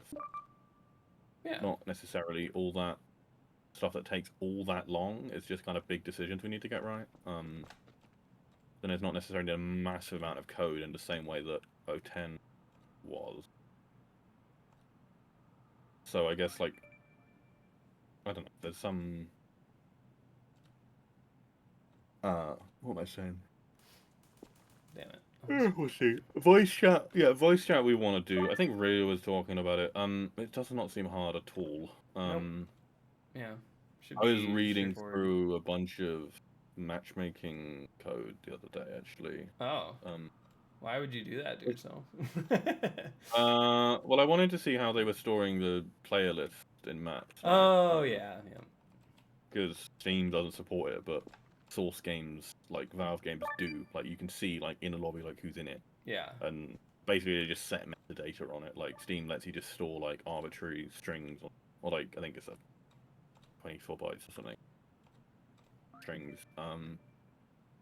And, yeah, like, I have to code for that. I was reading how they do it. But there's plenty of stuff related to voice chat that I'm not sure, I don't think we'd use that exact code, but, like, it kind of demonstrates how simple it can be. And yeah, so I'm sure someone will work on that. I reckon I could probably do it, even though I'm not really a networking person. But maybe Rio, maybe Slidey, maybe Nick. Yeah, the biggest hurdle with voice chat is just like the moderation side, to be honest. And yeah, the optic Yeah. settings and stuff like that. Yeah, I'd really like it so we have more lobby setting stuff that's not in the settings menu, but in the kind of lobby UI itself. So whether or not to enable map lobbies, like auto-joining map lobbies, and whether or not to enable voice chat be like checkboxes in kind of more prominent bits of UI rather than the settings menu. But yeah, the other thing we really do want to do when we get the chance is report system. Where Oh dear. reports are going to be really interesting for us because we do have the capacity to do some human moderation, and so we can be much stricter on people behaving badly than other games would be, which will upset quite a few people, but fuck you. So people, you know, that are joining lobbies and spamming slurs or whatever, like, we are really going to be able to crack down on pretty well. And we're going to, I mean, that really frustrate a lot of people, but basically a lot of people just being muted all the time. Kind of like how CS does it, like they just join a lobby and they're auto-muted unless someone manually unmutes them. It's a really cool material proxy. Oh yeah. Oh, it's nice, isn't it? Oh, I wonder how that's done. Good look at that. I don't even know if it's a material looks property. like It might just proxy. be a funklod or whatever it's called. Oh, yeah, maybe. Okay. Sure, proxies can do that really well. Yeah, material proxies can also do it, but shit. Edgebug.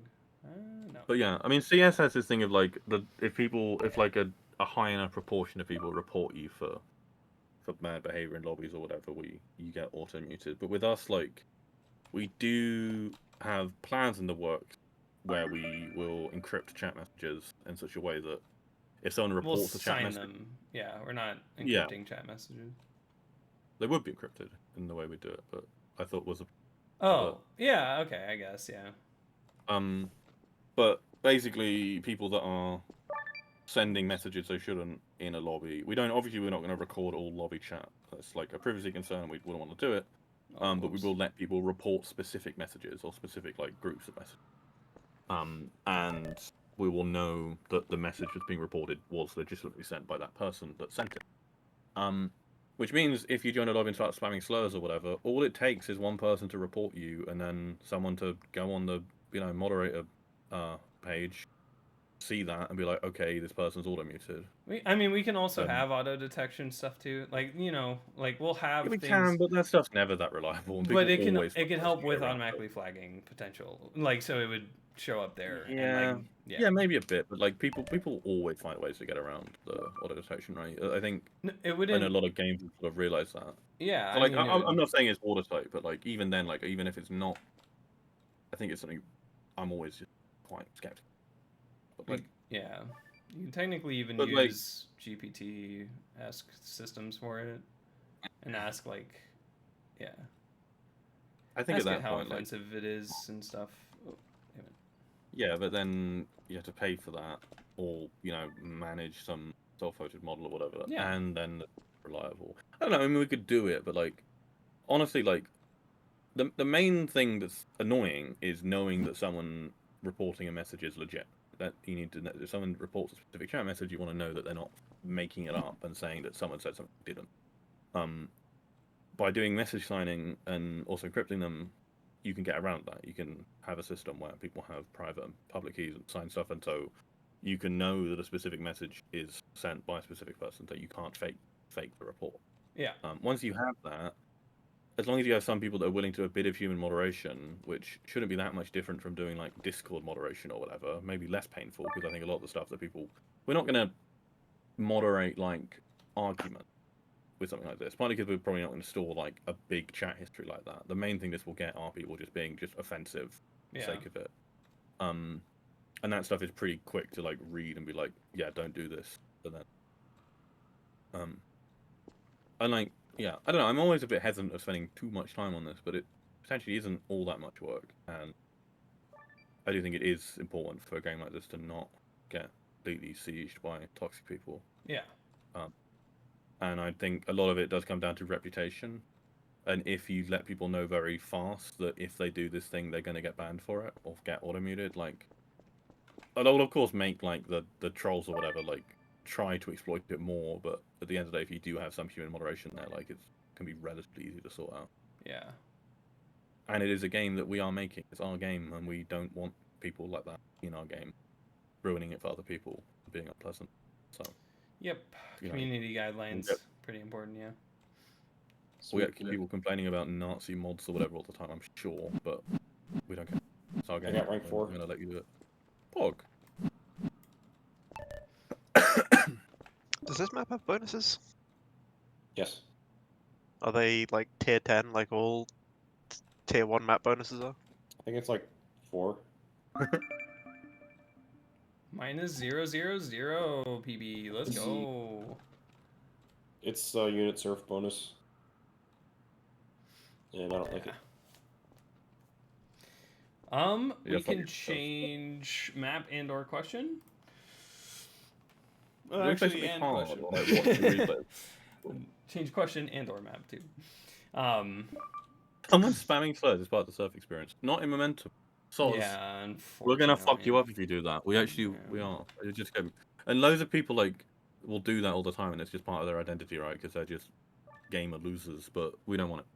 Yeah, it's more of our community and what we're accepting, right? So you can take that in other areas if you want, but yeah, ours is community guidelines and just making sure that people are following, making a nice environment for people to hang out. We were watching some YouTube video there's a KSF records video.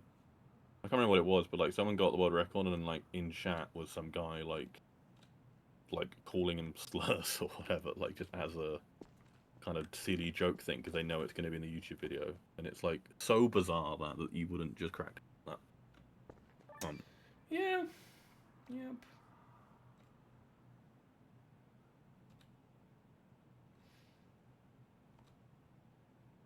Very omnific coded. Like... This map. Oh yeah, the ramps look like the same. No, not the ramps being the same, but the layouts. Very like we could play something very omnific coded actually. Should we play some gradient? I like gradient. Yeah, sure. I assume we fixed the gradient crashing a long time Oh ago. yeah. I forget what it was, but Tempus. I think was this light maybe. Easter? Yeah, it was like Tempus were like being freed in their No, it destructor was or some light. shit like that. And it was No, just... that was a different thing. That was yeah, no, that was a different thing. That was evil. Yeah. But that was just like very classic memory mismanagement. Yeah. Horrible. No, this was it was clustered light, so they were breaking, like all the light or something. Yeah. But yeah, but with the moderation thing, like we absolutely don't want to make the game like massively like crack down, kind of like make people feel like they have to like behave a certain way or whatever, or risk getting banned. Like we're not trying to make it like incredibly, but like a lot of it comes down to, are you saying something just because you want to offend people and be edgy? And if you're doing that, don't do that. Like, Let's go rank 18.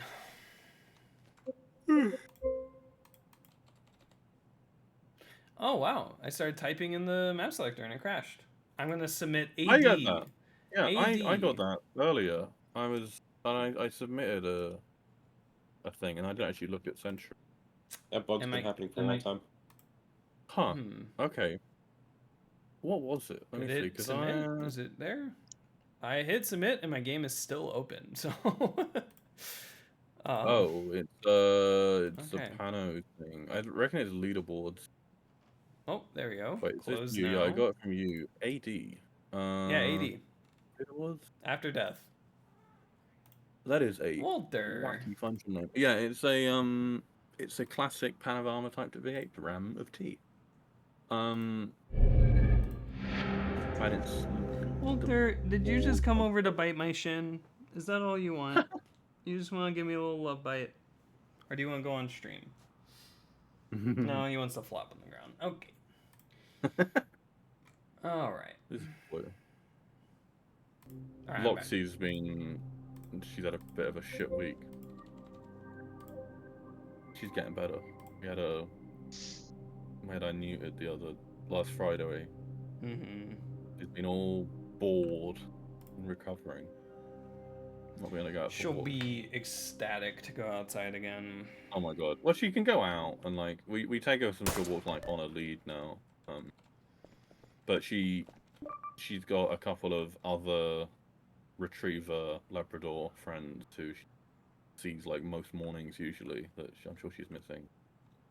She's got her best friend Lenny, who's a black lab, and they go absolutely tear each other to bits. It's ridiculous. Oh, It's like damn it. very. Yeah, it's in the fucking leaderboard thing, and I don't like it. I'm gonna have a little look. We've been trying to avoid touching leaderboards because leaderboards suck.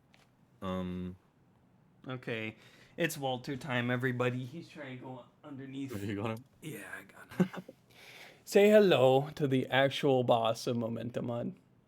Not like final boss, but like the boss of everybody that works on the game. We're making it because he wants us to. I feel like it's.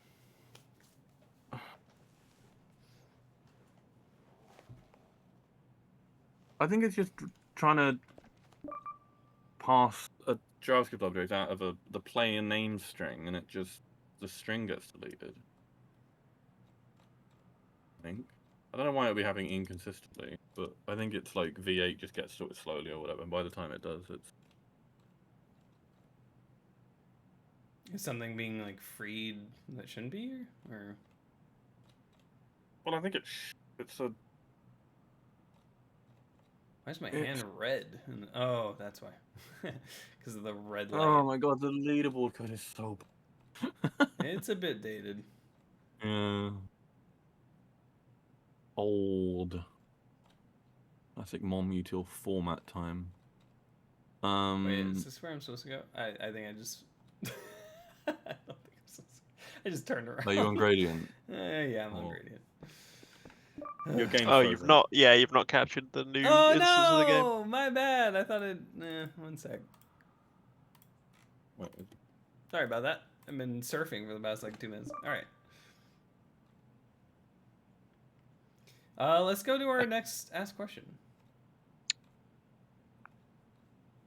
Uh, Squirrel again asks, "Are you going to have Steam achievements?" Yes. The main app actually currently has some, but they aren't like working or anything. Yes, I'd actually really like to add them back to the playtest and like test it out, see how well they work and how people like them. Do we have achievements for? What was it? What do we have achievements for? What do they do? There was a lot of just like jump 1,000 times Yeah, kind of jump a achievements. million I think you could say. times, complete 100 maps. You know, it's like milestone. The entire point being that Steam achievements are, according to Pirate Software, DRM. So we don't really want to put too many, like, you know, secure things in there. Sorry, what? And Why are they anyway, DRM? yeah. So they're I have to mainly know, just why are they fun, like. DRM? He used it as DRM because like his save states for his game were stored in achievements, so you could just like use Steam Achievement Manager to like beat the game immediately. The fuck? Yeah, I don't know. That guy is really smart. Very But smart keep in mind, guy. he did work at Blizzard though, so like, Yeah, I mean, he must like. It's what happens after working at Blizzard. I can attest. Yeah. You just get brilliant ideas. What happened to him? Is he still? Did everyone still hate him? The team that he was on is like QA, so I don't know. No, I meant like. Oh, Online. I like didn't mean on the Blizzard, but, internet. like, yeah, I mean, Oh. he seemed like a nobody at Blizzard, right? Like, I don't think he was- Yeah, pretty much. Yeah, I don't know. I don't know. He's so funny. He's such a funny Very figure. funny person. Copyright strike me. I always had like incredibly bad vibes from him, even before everyone started to hate him. Yeah. But Yeah, you picked up on arrogance just very tell, quickly. not just arrogance, but it's like this kind of this kind of smug condescension but like really like artificiality of it. Like there's something I don't know. Yeah, he's a interesting figure. I'd want to see like I feel like someone could like paint really well. He's quite like Yeah. like artistically quite like inspirational. Like there's something about him I find very striking. Yeah, I like that. I like the whipping out paint to draw boxes. I really think that adds to how to explain. It's like, here's a box that has really poorly handwritten words in it. I hope you're following. What? Oh, right. Shit. Okay. I guess I gotta go Yeah, I don't know, like, down, or there I was love probably a bonus. stuff and like explaining stuff when I'm streaming, and like Oh shit! I thought Walter's right there. Walter's just hanging out. Okay. Whoa! What the fuck? Where am I? Was I supposed to go up? Did I fall down to the the void? this map is confusing. It's pretty sick though. I do like this map. Oh shit! It I'm is back. like Okay. it's a very like shameless rip-off of Omnifit. I the think it's a styling. cool like evolution of it. I think I like how Oh, it's. for sure. I like how the ramps are. Oh, am I going backwards again? Oh no, I'm not. I Because just who's yeah. Hippie? Hippie made other stuff. Yeah. Because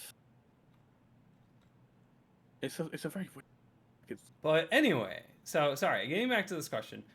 Yes, we will. And they're just going to be kind of like mindless, like fun things to do while playing the game. They're not meant to be anything more than just kind of like fun tasks or like completion task things. I mean, Steam achievements, we can have Steam items, and in fact, we might actually make our cosmetic system use the Steam like inventory stuff, because that would be cool to like show it off. But realistically, Steam achievements are just kind of like, you just kind of do it for not perfection's sake, but like just kind of like completionists, like kind of fun tasks to go for, just because they can be cheated. If they were like anything more meaningful, like giving you XP or whatever, it would just be abused. So if they were our DRM, then we might be pretty good. But but it is like Steam achievements are like there's the first thing you note about them, right? So they're just inherently untrustworthy. Like they're so easy to cheat, and Valve know that. Everyone knows that. Like they're not designed to be reliable like that. That's the wrong key. My bad. I've used Steam Achievement Manager before as well. Like I remember like trying to 100% Just Cause free, and there's an achievement in that game that you can only do with like some online system that doesn't even exist anymore. Woof. I was like, yeah. I want my 100%, and I use Steam Achievement Manager. Yeah. Which is such a, by the way, Just Cause free is like such a bad good game. I love it. Yeah. I remember playing was it one of like the Ghost Recon Advanced Warfare games on Xbox, and I liked getting 1,000 achievement points on Xbox, but I think one of the achievements on that game was like get rank 10 in the world in team deathmatch or something, and it had like Jesus. 100,000 players in the game. It's like, how the fuck am I meant to get rank 10? Yeah. That's just an afterthought for a lot of games, right? Which isn't a bad thing. Like Steam achievements are kind of gimmicky and Yeah. So they're But- just kind of fun things that we want you to try to do through playing the game. Like we'll have some that are lobbies, like shooting other players, because we don't have combat in the game, but we could have a funny little Steam achievement if you try to do it. So things like that, right? Like it's just funny. It's just kind of tongue in cheek, and then also complete 100 maps or whatever, right? Where am I going? What? Okay. All right.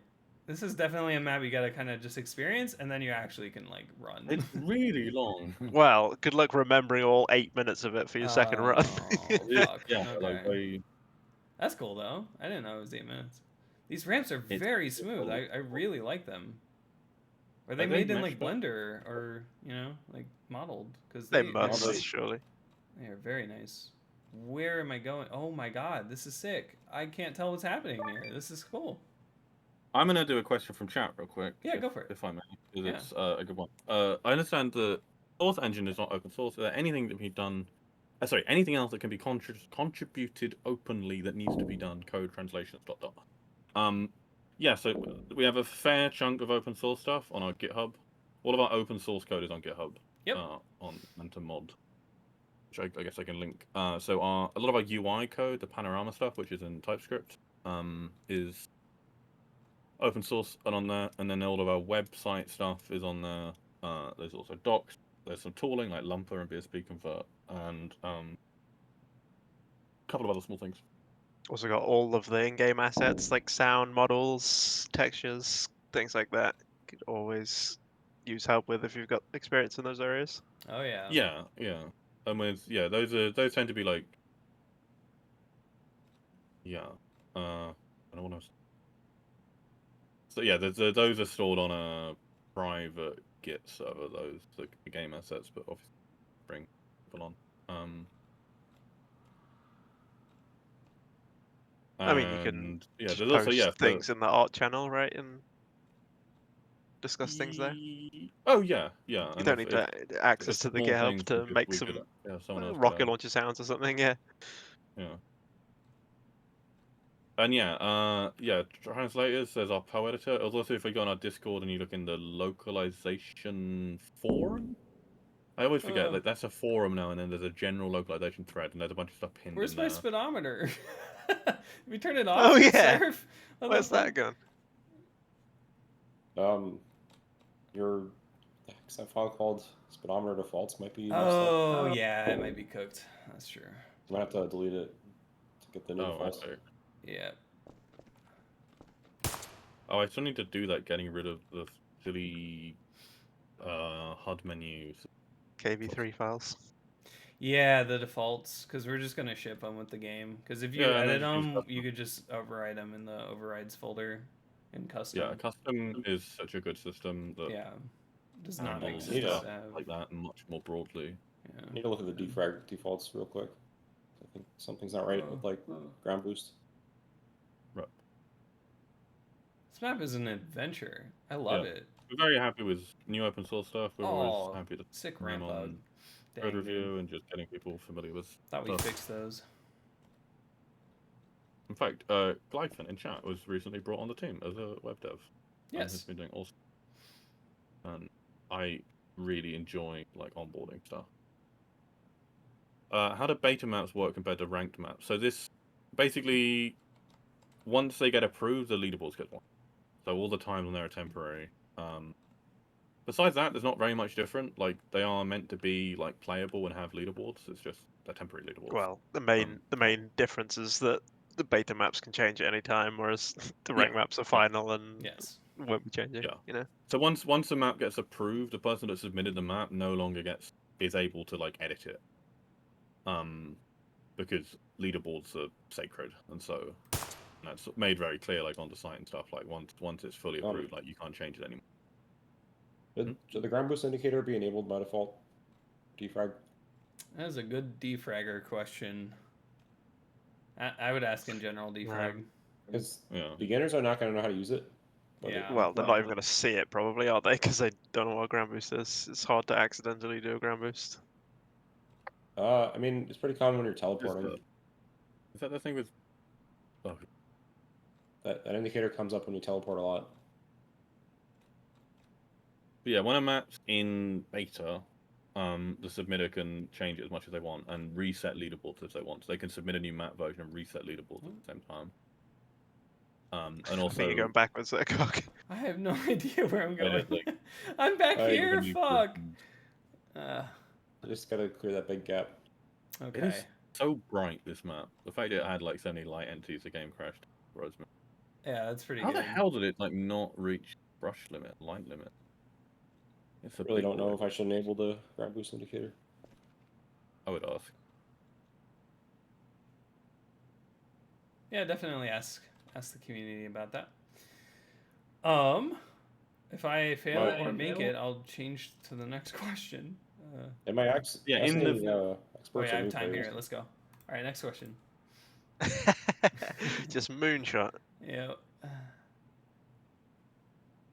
Ennui asks, will full-fledged custom weapons be considered as cosmetics for non-weapon modes? Example, a huge squeaky hammer for bhop. Yeah. Yeah, Yeah. no, that's the idea of the cosmetic. Like, I think melee weapons is probably going to be the main one we'll Yeah. focus on complete like overhauls of, because the melee weapon isn't really used for anything, and it's just And they're kind of also there to quite be held, easy right? to do. Yeah. Yeah. And that's kind of the thing that kind of makes or breaks the cosmetic system, in my opinion. Like, if we do see people actually do stuff like that, then cosmetics has like a lot of potential. We just will need to hopefully actually see that stuff getting made by people. But obviously, we can do like guides and stuff on how to do it. Nice. Um, Good map. You need to be careful about custom weapons because some maps have mechanics that use like the knife on bunny hop. It's pretty rare, but I don't know. Like, well, I mean, yeah. it's still But no, attack, we'd right? keep It the wouldn't change same- this attack speed or Yeah, anything. yeah. Yeah. as long as it's the same attack speed, it's fine. Oh, That's Nathan the goal. Is that it would Rocket just Jump. replace sounds, model, and animation. It wouldn't change any behavioral.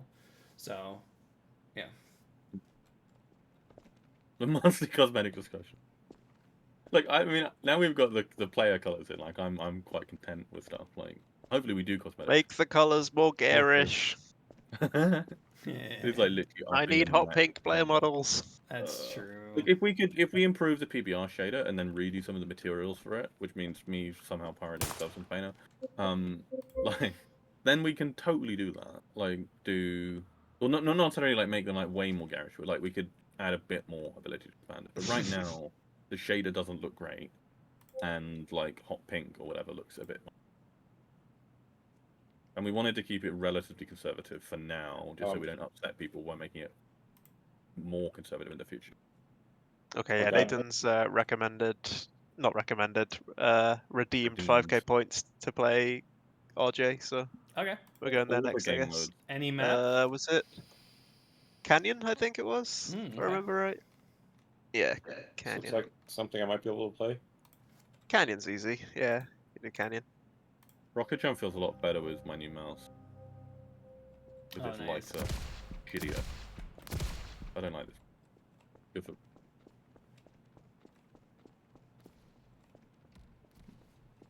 Oh. Wait, what? Okay.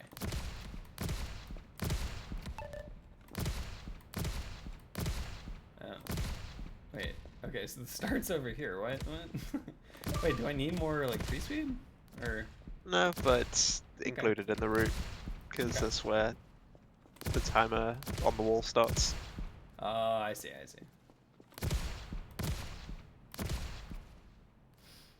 think this was one of the speedrun competition maps. Oh, oops. Oh, is this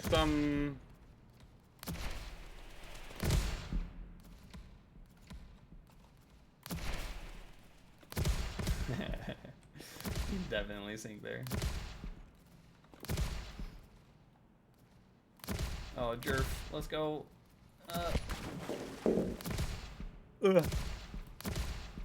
But yeah, I'm looking forward to cosmetics. I think, yeah, full-fledged cosmetics, it's really just up to the community. We really want to have like awesome cosmetics that can really like go across different game modes as well. But yeah, I mean, you know, people are used to a nice knife, and you know, if people want to make a nice knife cosmetic or something and have that be in the store, like that's what we want, right? Like we'll make some as well, but we're not gonna fully be able to like stock up a store with just cosmetics that the team can make.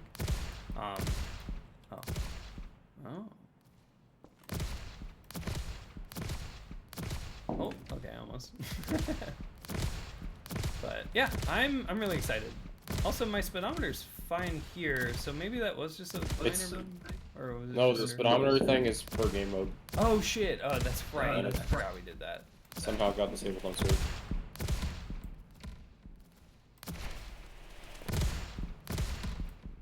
Oh, come on. There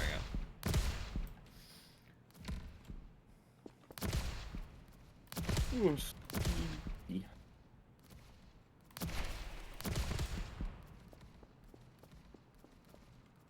Oh god. Oh dear. R is not the button. Do you not have your safeguards on? It's full 3 minutes, isn't it now? We really should add an option for first run. Just always on first run. What? This is on 3 minutes. Yeah. Yeah, okay. Wait, what? Oh, what fucking misremembering. Okay. I think I reduced mine to 90 seconds and made the whole time faster. Yeah.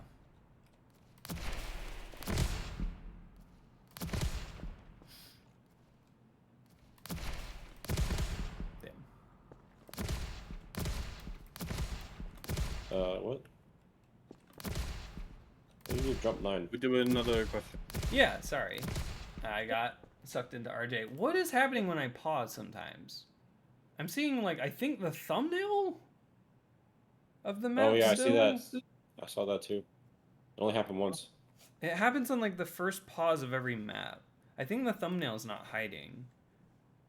Or it's not hiding fast enough. Because, yeah, now it's fine, but weird. Okay, anyway. Moving on to the next question.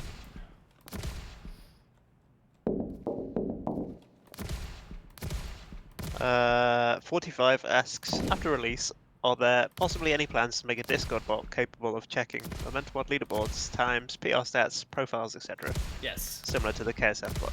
Yeah, we already know how we're gonna do it. Oh. It's also a really good way for new people to contribute because it's quite easy. Yeah. So right now we have Momentum Man, I see. aka Discord bot internal, which was recently rewritten in TypeScript and now lives inside the website monorepo, which is great. Monorepos are great. We basically have all our TypeScript code besides Panorama in a big monorepo now, and it's fantastic. Monorepos are awesome. We will have a Discord bot, not internal, soon. It's not that high priority for us, but we will definitely do it. And that thing will have I don't know if we'll do some specific. We'll need to make it specific API tokens, which will be a bit weird. We'll need a way to assign it a JWT that's not from a Steam account. We'll have to do a bit of changes to the backend so that we can. Right now, like the way you access the backend API is you provide an access token called a JWT, JSON Web Token, and those are just tied to your Steam account, Steam authentication, and we need to make a way to assign other auth tokens. Why am I saying this? I don't know. That's just a random implementation detail because we'll do that, and then that thing will be able to just converse with the backend very easily and just format stuff. And it will be using Discord JS, which is what we use for Discord bot internal, and it should be pretty straightforward. Discord bots are like one of those. They're like a great way of getting into programming. I've never actually really made one from scratch myself, but like they're easy, you know, and they're like quite approachable. So we'll get the basics of it like stubbed, me and Gordy probably, and then hopefully other people will contribute to it. Yeah. There's a bit of annoying testing Discord stuff, but we'll do it.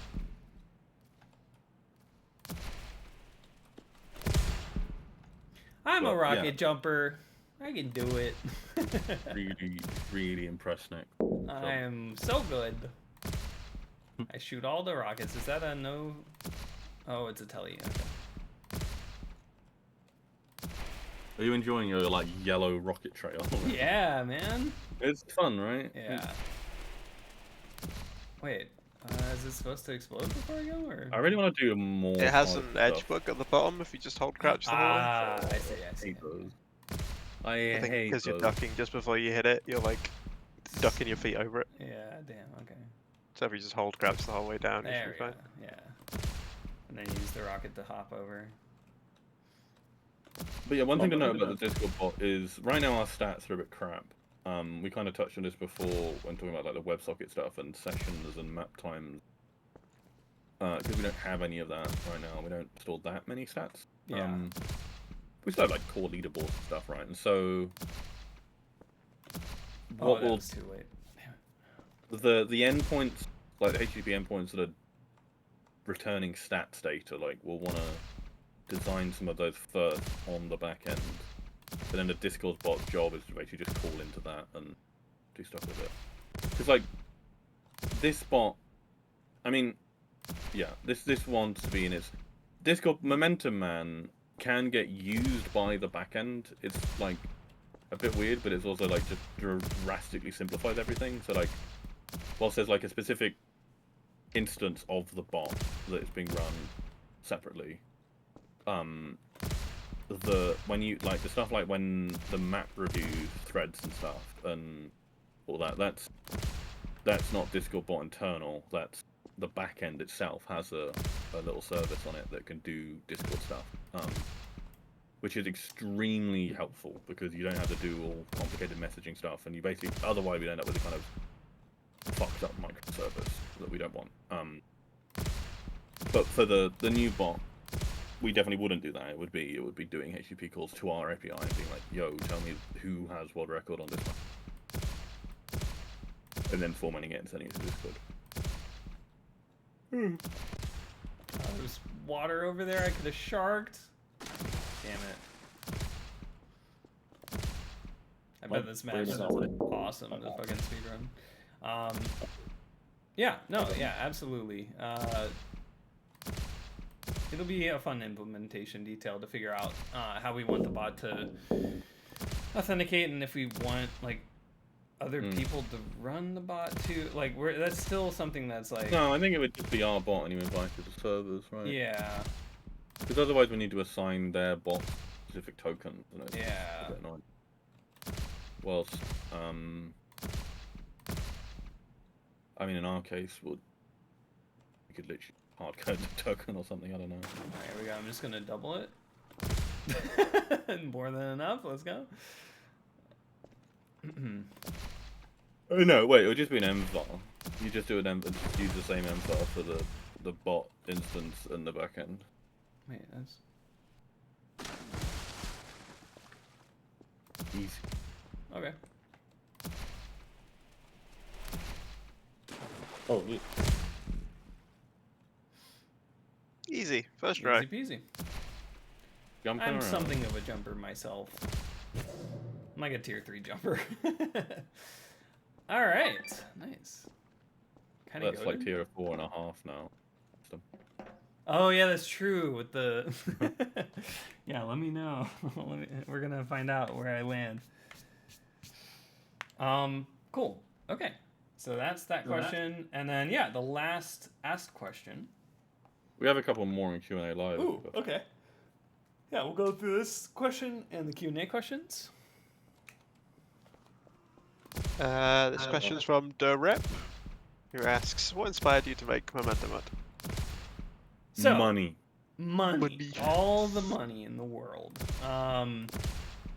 So, the main problems that servers have, right? All of these wonderful game modes, all of these wonderful maps are buried behind connecting to one central server that might not even have the map that you want to play as well.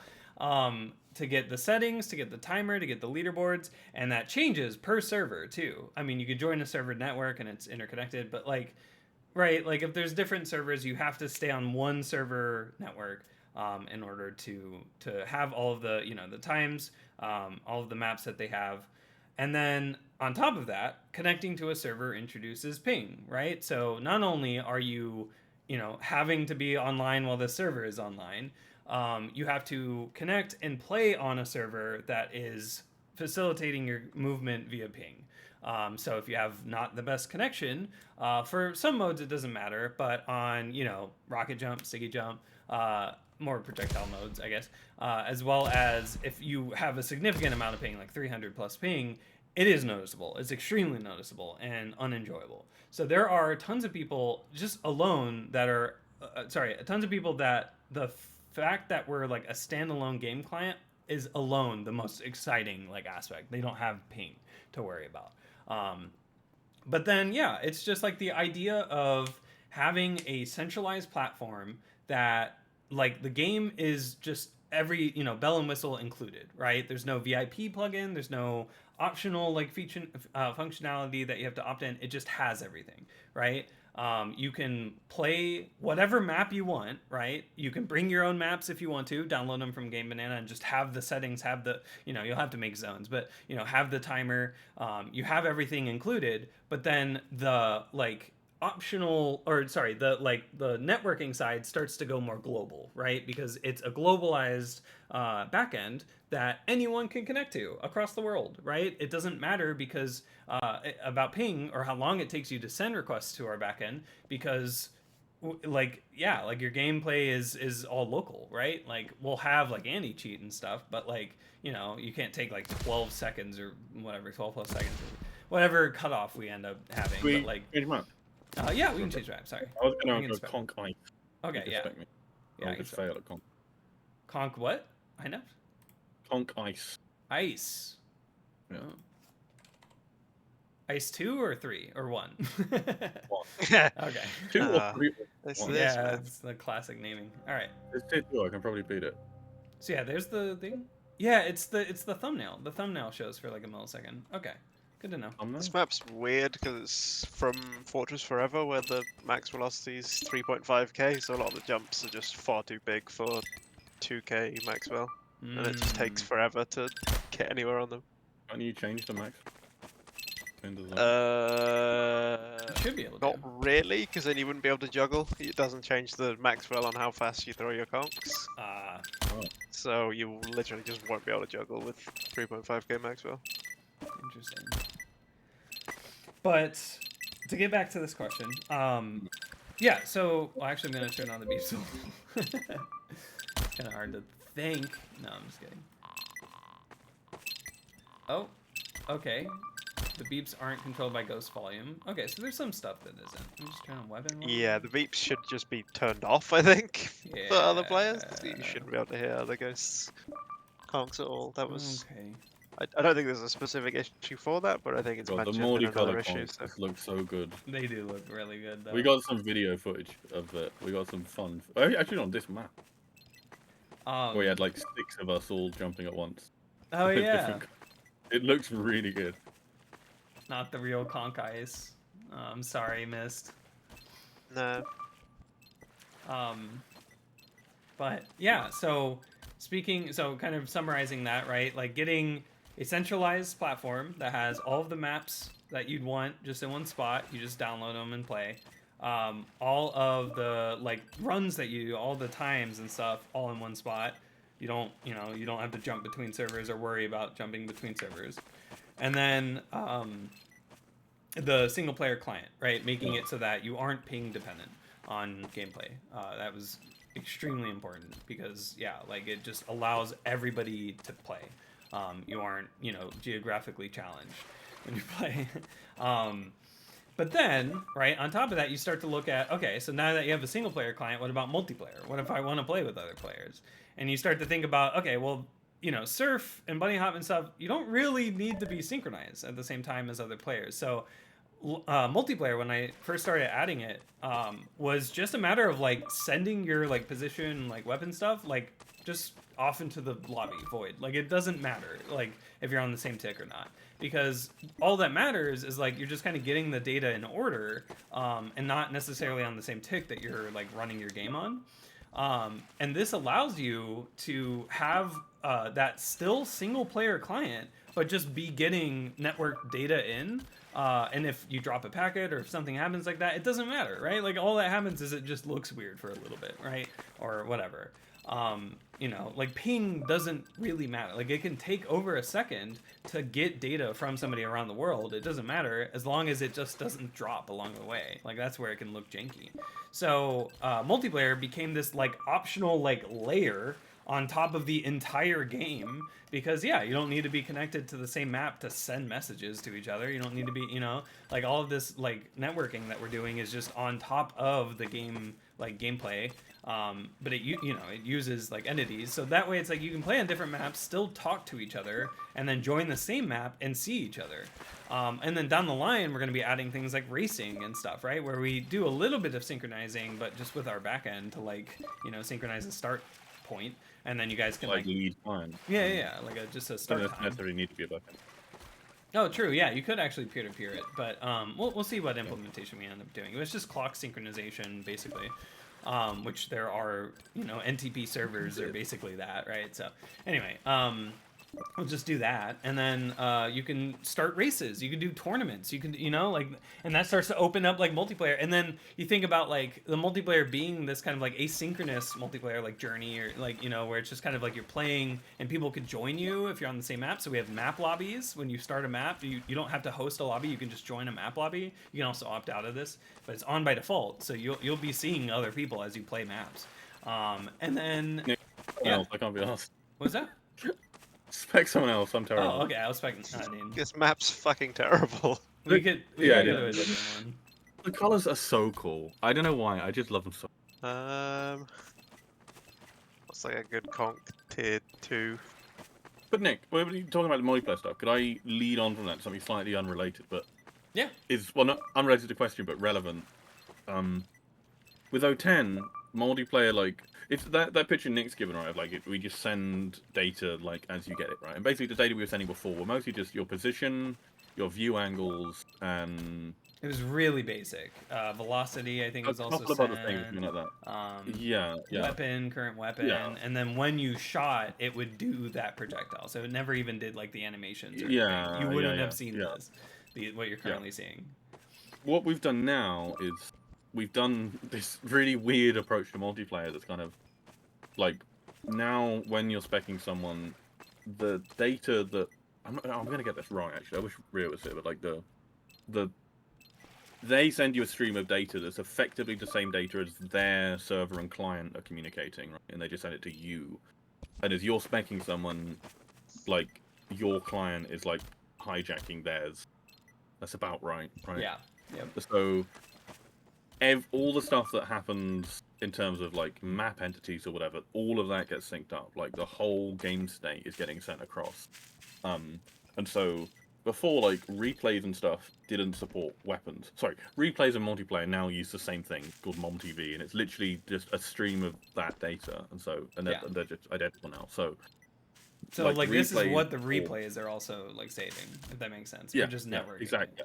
And it's what Source did originally, but it was really hard to expand upon. Or optimize as well. We don't need we don't need like all entity state. Like we could selectively choose certain properties from each of our entities, each of our player, like everything like that, to where we get the bare minimum like recorded and networked. So we have like our demos are our replays are technically more efficient than our demos would be, because there's just less state, and then we can also compress them.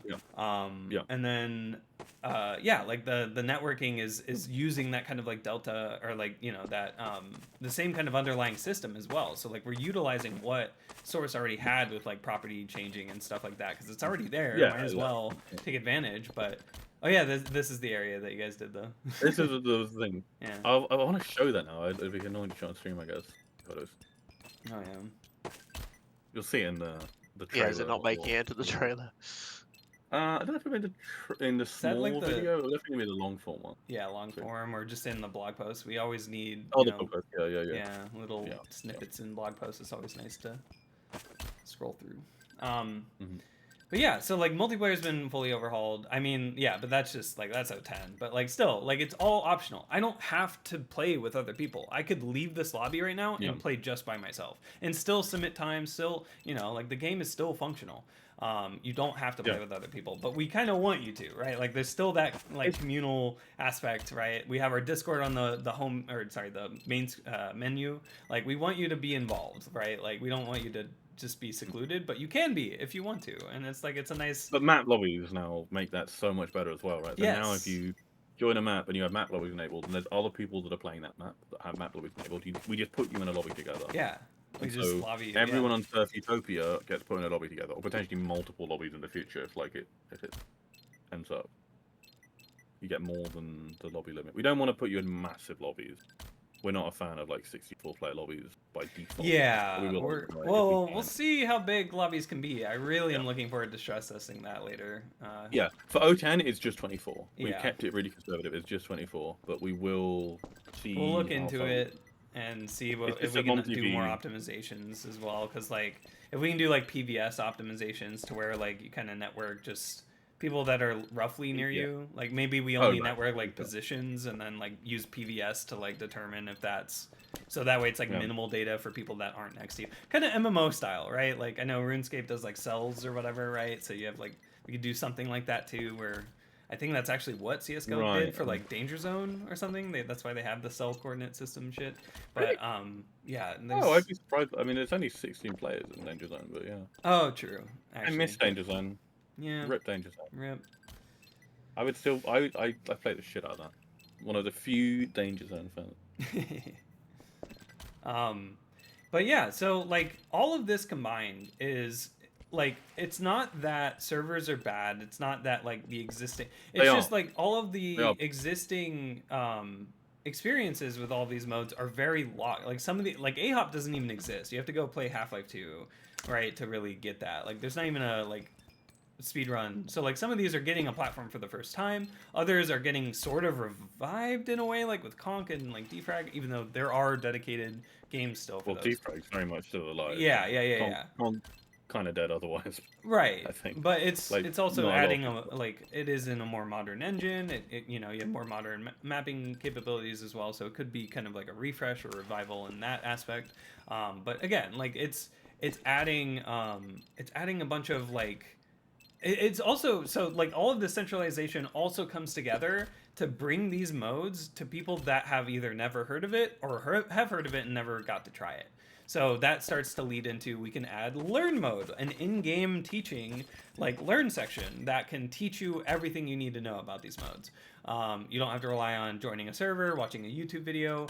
You can just play the game and learn on your own, or you know join a lobby and get help as well. So like we'll have like dedicated lobbies and stuff in the future that can be aimed more towards assisting newbies, right? So it's really cool. Like open, like transitioning all these games to a centralized like platform like this opens up a lot of possibility towards like just making it easier to do so much more. And you know, servers are brings just more people. yeah, right. Right. Like you aren't limited Not by like- player slots, right? And you know obscene costs of servers, right? Like people can play this game. You know, we probably could have used a lot more of Steam's like leaderboards and stuff if we genuinely didn't care about the leaderboards, or we could have used Workshop for map submission if we didn't care about, you know, like integrity or whatever. But yeah, like there's definitely like a lot of care that we put into taking what was great about these modes from servers and existing platforms and just making it even better and centralized, like focusing on that speedrunning, making the UI, you know, more streamlined. Yeah. And yeah, it's been incredible just to see how far it's Can I come. be So completely just blunt? Like, yeah. I just want to say that, like, more than anything else, like, being forced on a specific map on a server, plus, like, rock the vote and stuff. Yeah. That alone is just fucking awful. Yep. It's, like, just absolutely makes me just not want to play modes on servers. I don't want to have to pick the map I'm playing based on what some other person has, like, voted for, right? And, like, just the silliness of it, and it's just annoying. Yeah. And like, you know, if the alternative is then you pay like $100 a month or whatever for a separate server or whatever, that's just terrible. Should we look at some climb or something? We've not looked at climb this stream Oh yet. yeah, the new climb maps. Well, we'll Yeah, watch it's got new ones. I don't know Nathan if any of them are play. really We'll good. watch Nathan play. Oh my god, the fucking. Okay. There's a Want my UI to work. Utopia climb map. We'll watch Nathan play We're doing no. Conch Submerge, and then we'll jump over to climb as well. But yeah, no, absolutely. The RTV experience, you kind of, or you have to go on a server at like 2 a.m. to play a map that you want because nobody else is on. Like that's just It's ridiculously it's bad, ridiculous. Yeah. And like how that limits, like, yeah, what maps get added to the pool and like. Yep. Going through one admin or usually like a couple admins versus like a more open like moderation platform with private testing, public testing built into the platform. So all you can do is just upload a map and invite people to come and test your map, invite your friends and testers that have tested your map before. Yeah, and that's been such a big thing with map submission, is like not wanting it to just be the team that does like decides everything, right? Like in terms of team stuff, like obviously we're taking initiative on that. Though also there's been non-team people like Pacheco and people that are helpful on that, and Linguistic as well. But like the general kind of, we're not trying to gatekeep stuff. Like obviously we care about quality control, but the ranked unranked system allows us to let a lot of stuff in just unranked that we potentially wouldn't add otherwise. But like, yeah, I don't know. Like we can archive a bunch of maps via the unranked system as well. So even maps that aren't that great but are still completable, like we can still add them. So like servers that may have been more selective because of personal biases or whatever, right? Like, there's a lot. One thing you see a lot is new mappers for the first time, like their first map. Yeah. They kind of give up on because they know that they're not going to get it added to like a good server and like that they can do the next map better or whatever. But often they put a lot of work into it and like it's quite nice to be able to have. Yeah. It would just be unranked if it's not particularly great quality. Right. And completionists will still go for unranked maps, right? Like it's, you know, it's still there, and yeah. But also, you know, momentum, given that, you know, development has been taking a very long time. I think for a lot of mappers and stuff, like we have, like a lot of people are very keen on momentum, but naturally apprehensive about it just because they don't know if or when it's going to release. Yes. Yeah, it's been a giant question. Hopefully with 0.10, but especially with 1.0, like getting to the point where momentum is a kind of platform that people are comfortable making stuff on. I mean, I'm sure for like, you know, people making surf maps or whatever, I'd love to see some, you know, momentum specific maps that are taking advantage of our new features that you just couldn't do in other games. Yeah, I want to play around with the clustered lighting a bit at some point. Yeah. I've still not fully figured out how to use them. It's a really fundamental thing for momentum changes. Like the map limit drastically increased, right? That's been the case for years now, where the overall size of a map, like that change is so big for surf. Nobody's taking advantage of it yet. Surf, it's unbelievable. Like you can do so much more now. Like plus clustered lighting lets you make stuff just like way better and much more dynamic play. Plus like portals are amazing in like most game modes. Even like they give you so much freedom and they look awesome. Like not like portal style portals, right? But like it literally just, you can connect any two areas of the map and just have consistent visuals between them, unlike with landmark teleports or whatever. I don't know, like I want to make a map that uses funk bounce, funk slide portals, all the new mechanics. Oh yeah. I want to see people make maps that like a normal map's just a bit different because of momentum. Like no gimmicky stuff, but just like bigger or whatever. Like and we did kind of float the idea of doing a momentum mapping contest after our 10. That's not something we've like or 1.0 spent a whole lot of near 1.0 as well. I mean, yeah, I mean 0.10 like with public playtest plus. I mean, we have a lot of entity where and hammer work that I'd like to get done. I really want to. No one's gonna switch over to momentum hammer anyway. Like people are still gonna use hammer plus whatever we do. Like, but I don't think we should leave stuff out to that. Yeah, I really think that we should improve our tooling and not rely on. We've been improving our tooling. Our tooling's good now. Like it's just hammer. Yeah, I really want our entities and hammer to just be like rock solid. So entities are in a really good point now. 0.10 with O10 stuff. Like we've done the bulk of entity stuff with O10. There's a bunch of entity With cards Hammer? that I'd like to get done, is what I'm saying. So like mean- once we get that work in, I'd say, and like just ask mappers if they are missing anything. I mean, Kind of we're like to still gonna. see more customization for like rad files as well, being able to change like Yeah. the quadratic linear kind of fall off from a lights to rad file, because at the moment they just look shit. Yeah. Yeah. I I don't know. I don't think we should hold off on that too much. Partly because I think anything we gate behind Hammer being completed is potentially never going to happen. So, like, we put lots of time into Hammer, and it's like the work's really appreciated, but it's not done. Then is an absolutely enormous amount of work. Like it's on an order. Hammer's like in itself is like within the same order of magnitude of work as Momentum as a whole. I think like it is so much, and we don't have the number of devs for it. Yeah, I mean, we'll see And- what work we can and can't do.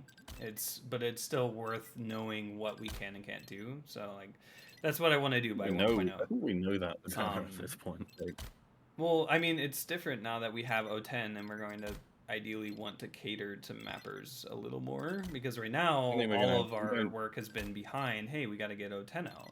And now that we're getting Yeah. O10 out, we can have a couple developers maybe look into Hammer or Entity work. So just figuring out that work to do is the first step, and then going from there. So Like, we don't have that many devs. yeah, We just don't. I understand, but realistically, I mean, I'll work on Hammer. Like, it's okay. Like, the work that we need to do for Hammer is probably extremely like trivial in the sense of It isn't. It isn't. It's converting. really... It's converting like UX to Qt to finish that port, and then any like feature parity that we need from like Hammer++. been people working on Hammer for years now, and like they've done good work, but it's still not that close. Like in terms of parity with Hammer++, it's still, and that's with like really good active devs working on that a ton of like Ozki, JJ, SL. Like they've put a ton of time into it. It's just it's a massive time sink. It is so much work. It's not trivial whatsoever. Well, Really, really arduous work. I mean, yeah, the like main form is probably going to take a while. Like there's parts of it that are going to take a while, but it's worthwhile because again, the mappers are like the actual backbone of the content in this game. So But mappers do have a mapping tool that they can use. yeah, absolutely. Most mappers are using Hammer++. And So loads of why people do we won't even move build to Botpath. Hammer? Why do we even have Hammer in our engine then? Why do we have a Strata Hammer? Well, I've consistently argued that it's not a good use of developer time and probably shouldn't. Yeah, before PDCE O10. want it to care about it a lot, partly because Portal mappers don't do very much with Hammer++. So which is we're at the interesting, and it's whim kind of a cultural of difference. Hammer++, adding features and stuff that we need. Well, Hammer++ seems relatively usable currently. Yeah, it is usable, but like, what if there's features And- that we want, like if we make the asset atlas or things in the future that would use momentum-specific things? We would ask Ficle to add it. No, So- but we're not doing that right now, and I don't think Not right now. I don't think it would be practical for us. We simply do not have the developer time to put time into Hammer. It We don't wouldn't have be. It wouldn't be enough active immediate. devs. It would be. It would be figuring out what we want to do with Hammer, and then. But that figuring doesn't out- magically mean we have more developer time, and we still have loads of other work we need to do. In the No, game I know about that. Like devs are going to work on whatever they want to. Like what I would want to do is figure out what our Hammer needs and what mappers would want out But of. we've had those conversations. We have. And we Yeah. know what people want, and we still haven't implemented it because it's an enormous amount of work, and we don't have the developers. Yeah, and so starting that work after O10 would be the That goal. work's already been going on. It's just no, takes. it it's hasn't been been started taken- at all because it hasn't been worked It on. has. Because O10 was Hammer's- more Hammer's- important. Hammer's been worked on loads, not by Momentum devs, by Yeah, like- I mean, there's like existing QT work. I'm not talking about that. There's existing or there's further panels that need to be converted, like object properties, which Stefan worked on. But there's like there's features or like mechanics that even Hammer++ doesn't have. I would have to like dig out the docs or the issues on the Strata engine repo Right, to but find the to exact get issues. to the point but- where people will move over from using Hammer++ to R Hammer requires basically feature parity with Hammer++ stuff, which is something we have already been working on and is still far from complete. True. I mean, It's they could just the use fact both. of it is that we do not have the developer time. We simply do not have it. Okay. And we can pontificate about it and like hope that something miraculously changes. If people have put tons of time into it already, then we're still a really long way off. Right, And but it's just a case of it's still worth it to know what we should do with our hammer, because even if we don't know what to do, should we just stop like building it and shipping it? no, I think it's fine to ship, but I think we should still do what we're currently doing. Is then we have docs saying how to use Hammer++. For new people, Yeah. we'll generally recommend them use Hammer++. So if they want to try our hammer, then fine. But like, it's just the case that like I don't think our hammer not being finished is really blocking very much in terms of mapping stuff right now. Maybe more in the future, though. I don't think like Acid Wouldn't Atlas be isn't something blocking, that it would be added functionality that mappers would want. It's not about like having to get it done. It's more just like what would mappers want, and then implementing that would give it a reason to use it, right? Like to use it, and like we can expand upon it because it'll be in Right, Qt. We don't have to ask But- Ficool to add things like to Hammer++. Like it's just a But the net po- like but- positive to get a hammer that like we could own and ship and be proud of, right? If we're But just to do that, shipping we a still have hammer to get and we're just feature like parity such that people will move to from Hammer++ to our hammer. right, but And but who cares? Like if there's people that don't want to use it, that's fine. Like they're just going to use Hammer++ But the whole time. if that's the case, then why are we spending so much I'm developer not time doing on it for hammer? them. We wouldn't be doing it for them. We would be doing it for the mappers that do want to like actually use the functionality we'd be adding. If that I think makes that's sense. good use of dev time. Yes, I think that supporting mappers that are genuinely interested in like engaging with us and not just fucking off and using like Hammer++ or something is a good use of our time. They're not doing that because they don't respect our time or anything, or because No, like it's just a pragmatic thing that Hammer++ is simply better. Yeah, And like it us, is the better. amount of time it would take to get to the point where Hammer++ is worse than our hammer, or our hammer is better, seems to clearly be potentially years of developer time that could be going into other stuff. Where, and in the end of the day, you end up with okay, our hammer ends up being slightly better. Okay, there's some. I mean, is there like entirely new features of maps that you just can't do with current hammer? I don't think so. I think Hey. we'd mostly be doing quality Hey, of life. should we change maps? Yeah, we can change it. Oh yeah, sorry, we beat the map. Sorry. Let's go to KZ. Like, if it's a case of something that genuinely changes what's in the game and like drastically improves the quality of maps, sure. But if it's something that is doing quality of life improvements for mappers, It's and it's literally something that the only thing they could see being the deciding factor is just getting it work on Linux. But I think that's literally the biggest thing to do with our hammer. We're not even Sorry, close to that because thing, right? ours doesn't work on Linux, or No, I mean, none none of of them them work on. yeah, that's what I mean. So if we got ours working on Linux, then there's a reason to actually use it. But aside from that, Yeah, I think most people are fine just using Hammer++. yeah. No, I mean Linux is a really big thing, and the fact that Wine is pretty crap for Hammer is shit. But Might wanna raise your when it brightness. comes to if we're doing quality of life improvements versus are we doing genuinely massive new features that affect stuff? Okay, if it's massive new features that justify spending months and months of dev time on, sure. But if it's something where like it's we don't have plans for that currently, and right now most people, like you say, do seem relatively happy with Hammer++. Like it's just not. And yeah, Linguist like would only be worked on if there's nothing crucial at hand. There's always stuff crucial on Momentum. Like ultimately the game's not out until 1.0's out. We never have that time to just kind of, you know, dev time is incredibly costly, right? I don't know. I hate the situation with Hammer, but especially because lots of really good devs, especially the PDTD people, have put loads of time into it. It's just that we can't ignore the fact that it's spent taking loads of time and people it still doesn't have parity with Hammer++, and that they're clearly it's clearly complex work that takes a lot of energy. Because I read through a handful of the the PRs into Strata Hammer, and it's loads and loads and loads of work. Where the payoff is relatively small, I'd say, compared to other momentum. So, I'm doing my diatribe, but Yeah, that's fine. We can figure it out later. People can just use hammer plus plus, that's fine. I mean, I can just stop shipping hammer with the game if we want to just... no, some people are Hard. using it. It's not that we don't need to I ship use it. both. It's free to ship.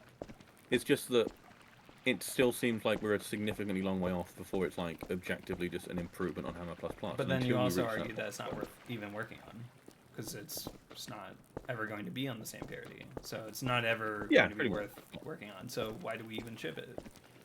Why Because not there's just some small ship hammer things plus that- plus? I'd be PBR. fine with shipping it. There's some stuff, yeah, that we don't currently support. That Hammer Plus doesn't support PBR and Okay. doesn't. I think the limit stuff it's okay with, right?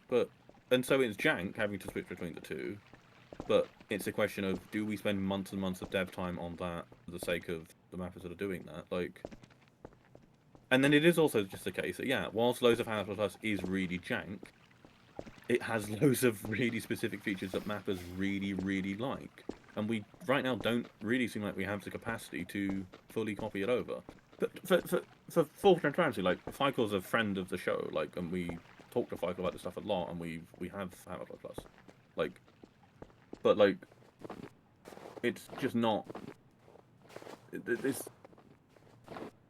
To get full parity with it is just so much work. I don't know, like... I agree. I don't think we should work on our hammer anymore. I think we should just ship hammer plus plus. I think we should ask Fikel to add PBR support and see if there's a bug with our limits or something, and then just ship hammer plus plus. I think we should simplify it. I've kind of had a similar request in the past about that.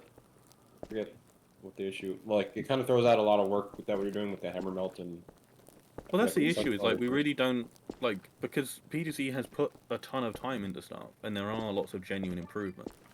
It's just that, and also Stefan's working on it as well, and seems really keen on stuff. It's just that it still seems like it's a long way out from being a full-on replacement, and even if a bunch of momentum devs started working on it, it still seems like it would be potentially, like, over a year's more work or something, plus we just don't know how many people are genuinely going to switch over to our stuff. Anyway, like... But yeah, I mean, I'd be completely on board with asking Fikel for better support for certain stuff. And I like working with Fikel as well, he's a good dev.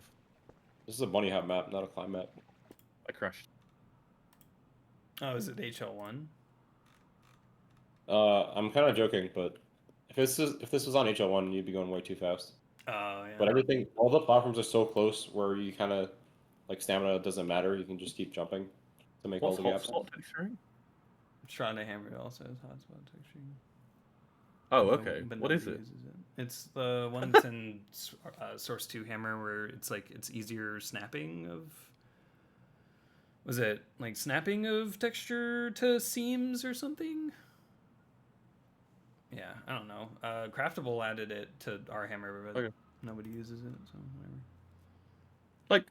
Like, I don't think we're necessarily that far off getting people using our hammer, but, like, I don't know, like, I mean, maybe with lighting preview, that might be kind of the last thing that makes it... No, there's other things in Hammer Plus Plus, like the Yeah. model dropper. I don't know, where you can just, like, sprinkle a bunch of plants and trees on the ground. Yeah, I mean, that doesn't sound that hard, but, like... At the end of the day, like, you know, if we had twice the number of devs we did, or, say, if the game was open source, right? Like, if we didn't have the license fee, like, hammer stuff would make way more sense. It's just that, like, we literally have a very, very finite number of active devs, and we don't even know if we can ever license new people. Open sourcing Hammer would solve that issue, but I doubt that's ever going to happen. Just trying to... It would take multiple Valve people in a room at once to agree on it, and that seemed possible. Alright, like... Anyway, look, I'm sorry to be cynical about the hammer stuff, but I do think where we're at, like, in this period of time, like, it is warranted. Oh yeah, Hammer has that cool select feature where you hold down left click and it like selects everything that's under your cursor. You don't have to like click multiple times. Under it, as in like further back, like in the Z. It cycles through all of the things that are under your cursor.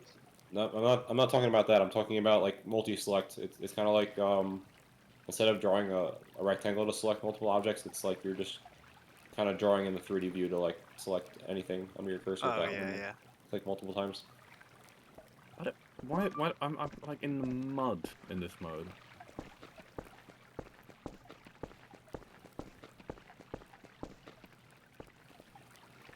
Nick, do you want to? Oh no. What? It's very hard to see on the stream. You should raise your brightness. Oh, okay. I wish we could like auto adjust bright. You could kind of imagine doing that, right? Updating every light. We should maybe put that toggle bind for map brightness in the default binds. Oh no! Yeah? I like that one. It's just evil. Put it on F. I don't know. Replace flashlight with it. Yeah, that's what I did. I replaced F with map brightness toggle. Just, yeah. I don't know. I do, I wish we had more original maps and fewer ports, and we could just, for like if a new map gets submitted like this, we would just say up the lighting, like turn your brightness to 1, and redo the lighting. Because I swear it's just like an arms race of different people like using an overly high map brightness because of other maps, and so that they make their maps even darker. Plus, yeah, we don't want people to make maps with their brightness not being 1. And then it's too dark for like normal players. Yeah. Well, we do that with screenshots already. Like the official screenshots put your brightness to 1. So if your map's too dark, fuck you, make it lighter. Yeah. You can go really fast in this map. I feel like I'm just sluggish as hell. Well, let's just scroll hop. Oh, I meant to be doing. Oh, okay. Find M wheel up plus jump.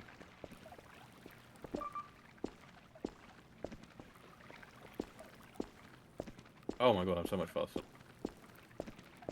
I do like these like really old.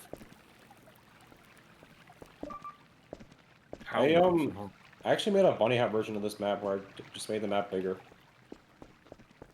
Huh. I think I made it like 2 times bigger on the X and Y axes. I could see myself like actually getting into climb, I guess. It seems quite relaxing, like if you're not going for like really fast. I'm in love with this mode lately. I freaking love these maps. Hmm. But that's because I like scroll hop and we don't have scroll hop. Yeah. Well, we'll see. I mean, GameCast suggested it was a bit maybe more available for stuff after a 10. We maybe could get the other climb modes then.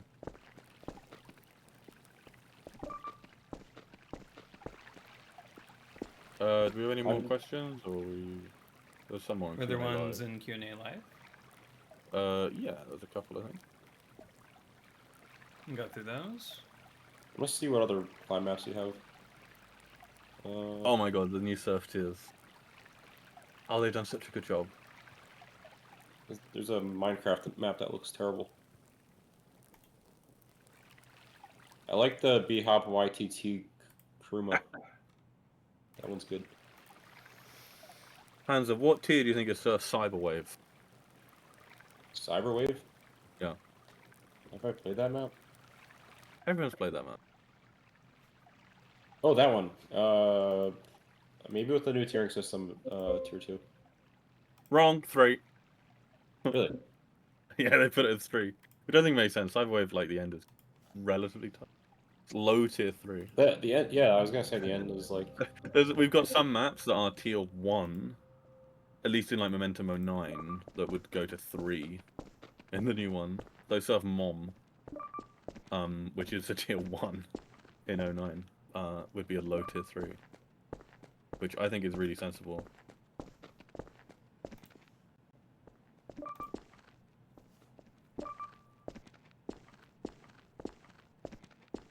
This looks really good. the new tiers. Yeah, no, this map is really well made. Sorry, I was talking about the tiering system. Sorry. Yeah. Grannis just posted the new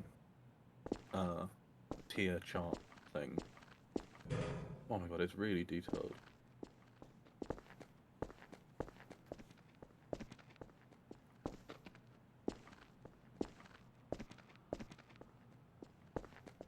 So we're gonna do more questions or?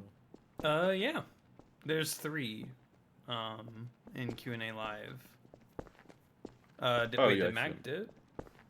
I can't see the... Mac did. Oh, Mac's Right, muted. I guess. I could read them out. I see them. Yeah. Muted Glass asks, how is the progress on the tutorial tab? It's paused right now.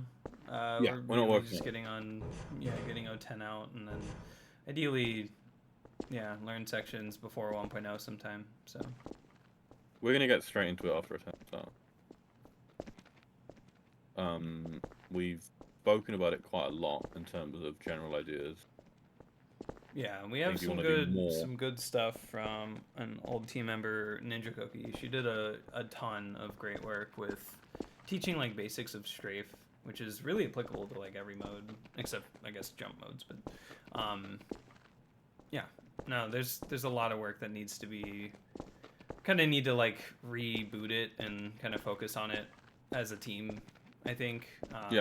And see what we can design.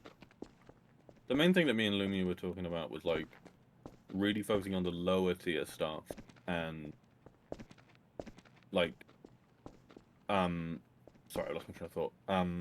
What was wrong? Teaching like the really basics of just like the basics of strafing, which is kind of like universal, like every mode really. Because new people don't really know how air strafe works very well in Source. Like they just press the keys wrong.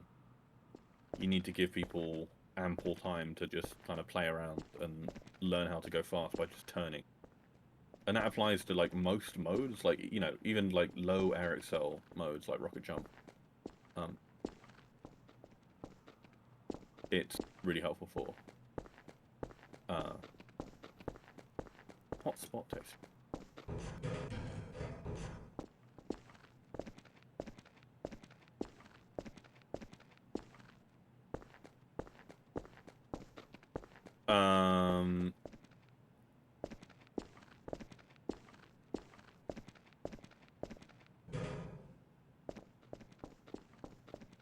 But sorry, I'm tired. I'm losing my train of thought.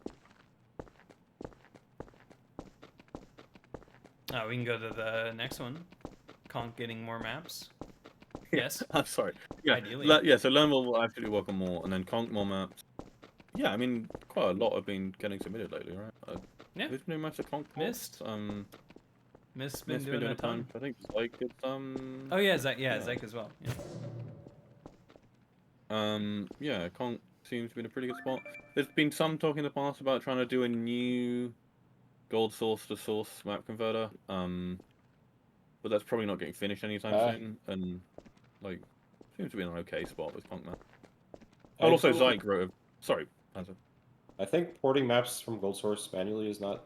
I mean, I haven't really done it too much, but it doesn't seem like the worst thing. It's fucking awful. Oh, okay. What do you not remember spending like 3 days putting all the vertices on grid for speed, Tom? Oh yeah, I was gonna say. Well, I did that out of my own like weird neurosis. Like I thought it would be fun. Tools for that. For speed, I completely did. Like I knew I was doing it a city way. Speed, I did manually. As in, I literally redid every brush, and it took about 20 hours. But I found it very relaxing, so I just kept doing it. I started doing it and was like, spent like 3 hours on it. I was like, wow, this is like therapy to me. And just did the rest of it.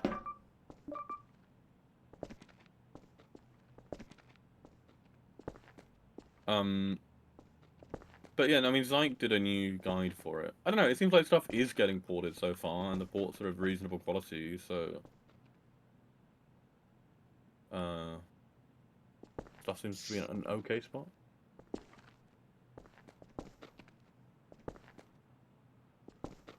Should we do next question? Yeah, last question by Wambini. Beanie's Miracle, which is I have no idea what that name means, but okay. I like it. Yeah. What extent will cosmetics cover? Just weapon skins, character models, HUD, shenanigans, etc. HUD, I assume shenanigans. That's shorthand for shenanigans. Well, official cosmetics are going to be in the store, and that's you earn currency through playing the game. And yeah, you basically just buy whatever you would want to unlock. That way, it's not like random chance. We could have some tied to like milestone rewards, like completing 100 surf maps gives you like a surf banner or something like that. But yeah, the majority of the time, the cosmetics, for them to be meaningful, at least in like a store, is things that other people can see. So HUD stuff really isn't like a cosmetic, but having some sort of like maybe workshop system or something like that where you can try somebody else's HUD. We have like base 64 copying and pasting stuff, so that's really nice to be able to like share your HUD with other people.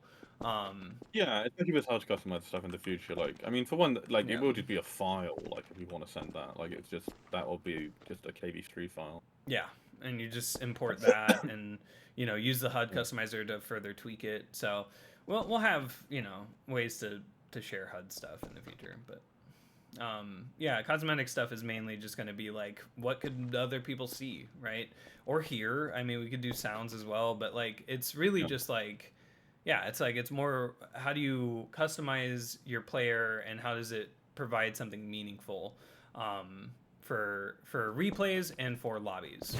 Those are the main two like areas, right, of like where people see your stuff.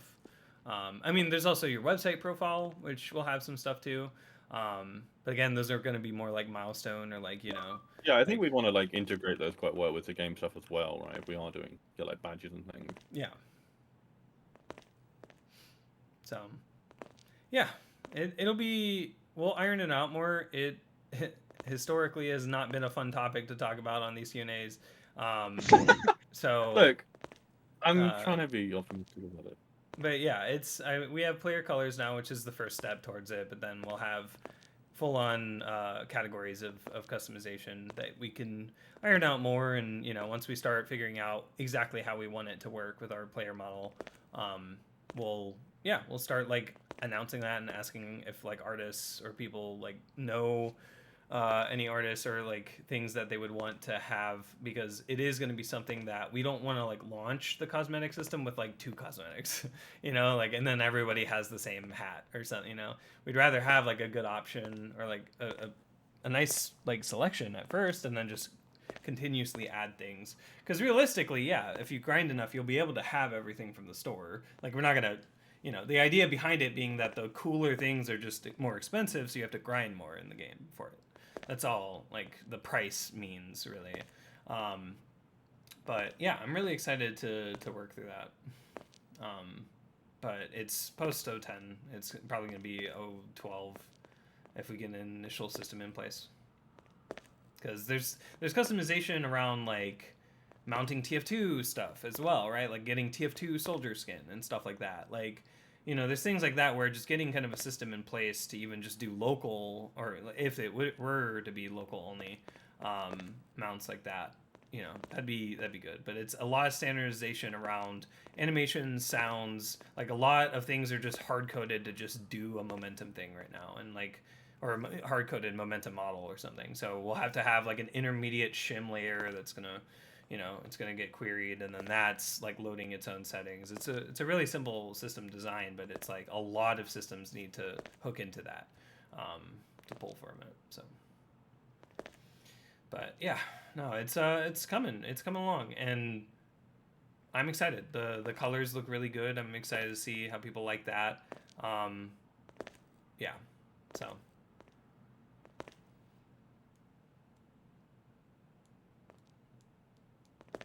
Yeah, take it easy, linguist. Any more questions that you guys have? I mean, we are pulling up to 3 hours here, so right on time. Oh.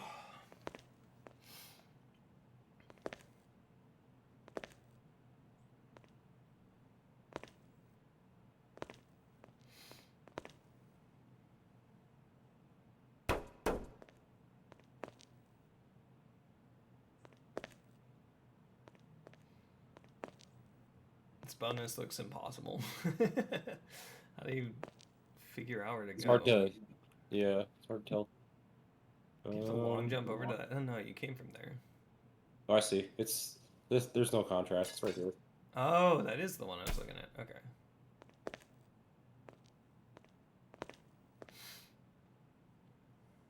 Take it easy, linguist. Good night.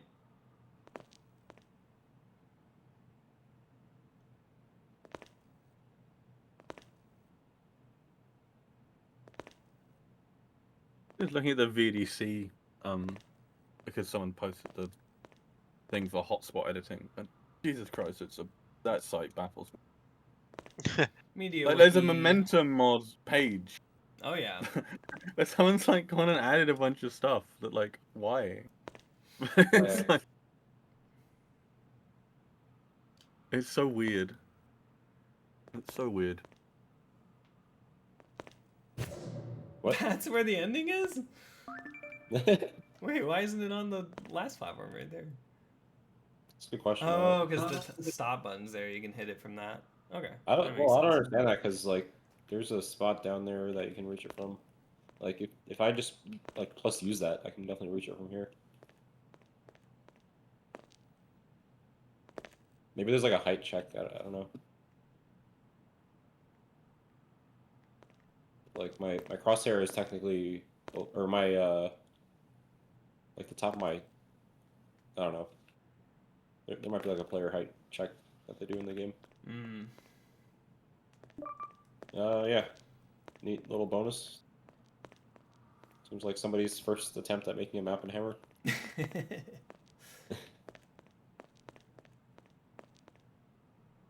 Classic. All right, well, I guess we can call it there for the Q&A. If there's no more questions. Oh, quick look at the tier 1. I have to head out actually, but if you want to send it in the general conch channel, I'll check it out when I get back. But yeah. Oh, that's right. Player models are pretty high because it's center origin. It's like my eye goes up to like your chest. I'm just a short king. Cool. Okay. All right. Well, that concludes your favorite podcast for this month. Yeah, pretty exciting because this might be the last Q&A before 010. So something to think about. If not, then maybe we just drop 010 during our next Q&A. Hopefully. Yeah. So we'll see. If it's not this one, then it's likely the next Q&A we drop it. So, anyway, yeah. Thank you all so much for watching. Do we have anyone to raid? Let's see. Nope, just us. All right. Or just us streaming. Source runs marathon, I guess. Oh, they're still doing it. That's cool. I didn't know that. Were they? Wayzone playing some car game thing. I don't know. Wait, Wayzone streaming? No, Wayzone's on the source Oh, game. on Rally it. game. Yeah. How is that even? There's not even a source game. Is it?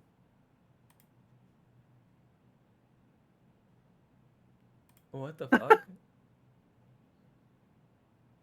I wasn't following that. That's funny. I saw him play this a while ago on stream. He's just in his little Yeah, I've car, definitely seen him play loads of rally games, but which is funny. That's fun. I'll rate it. Why not? Or yeah, we can rate it. Yeah. All right. Anyway, yeah. Thank you all so much for watching. Yeah. Take it easy. We'll see you all in the next one. Hopefully, we got some good news before or during that. So, yeah. Catch you all next time. Take it easy. Bye bye. Later, guys.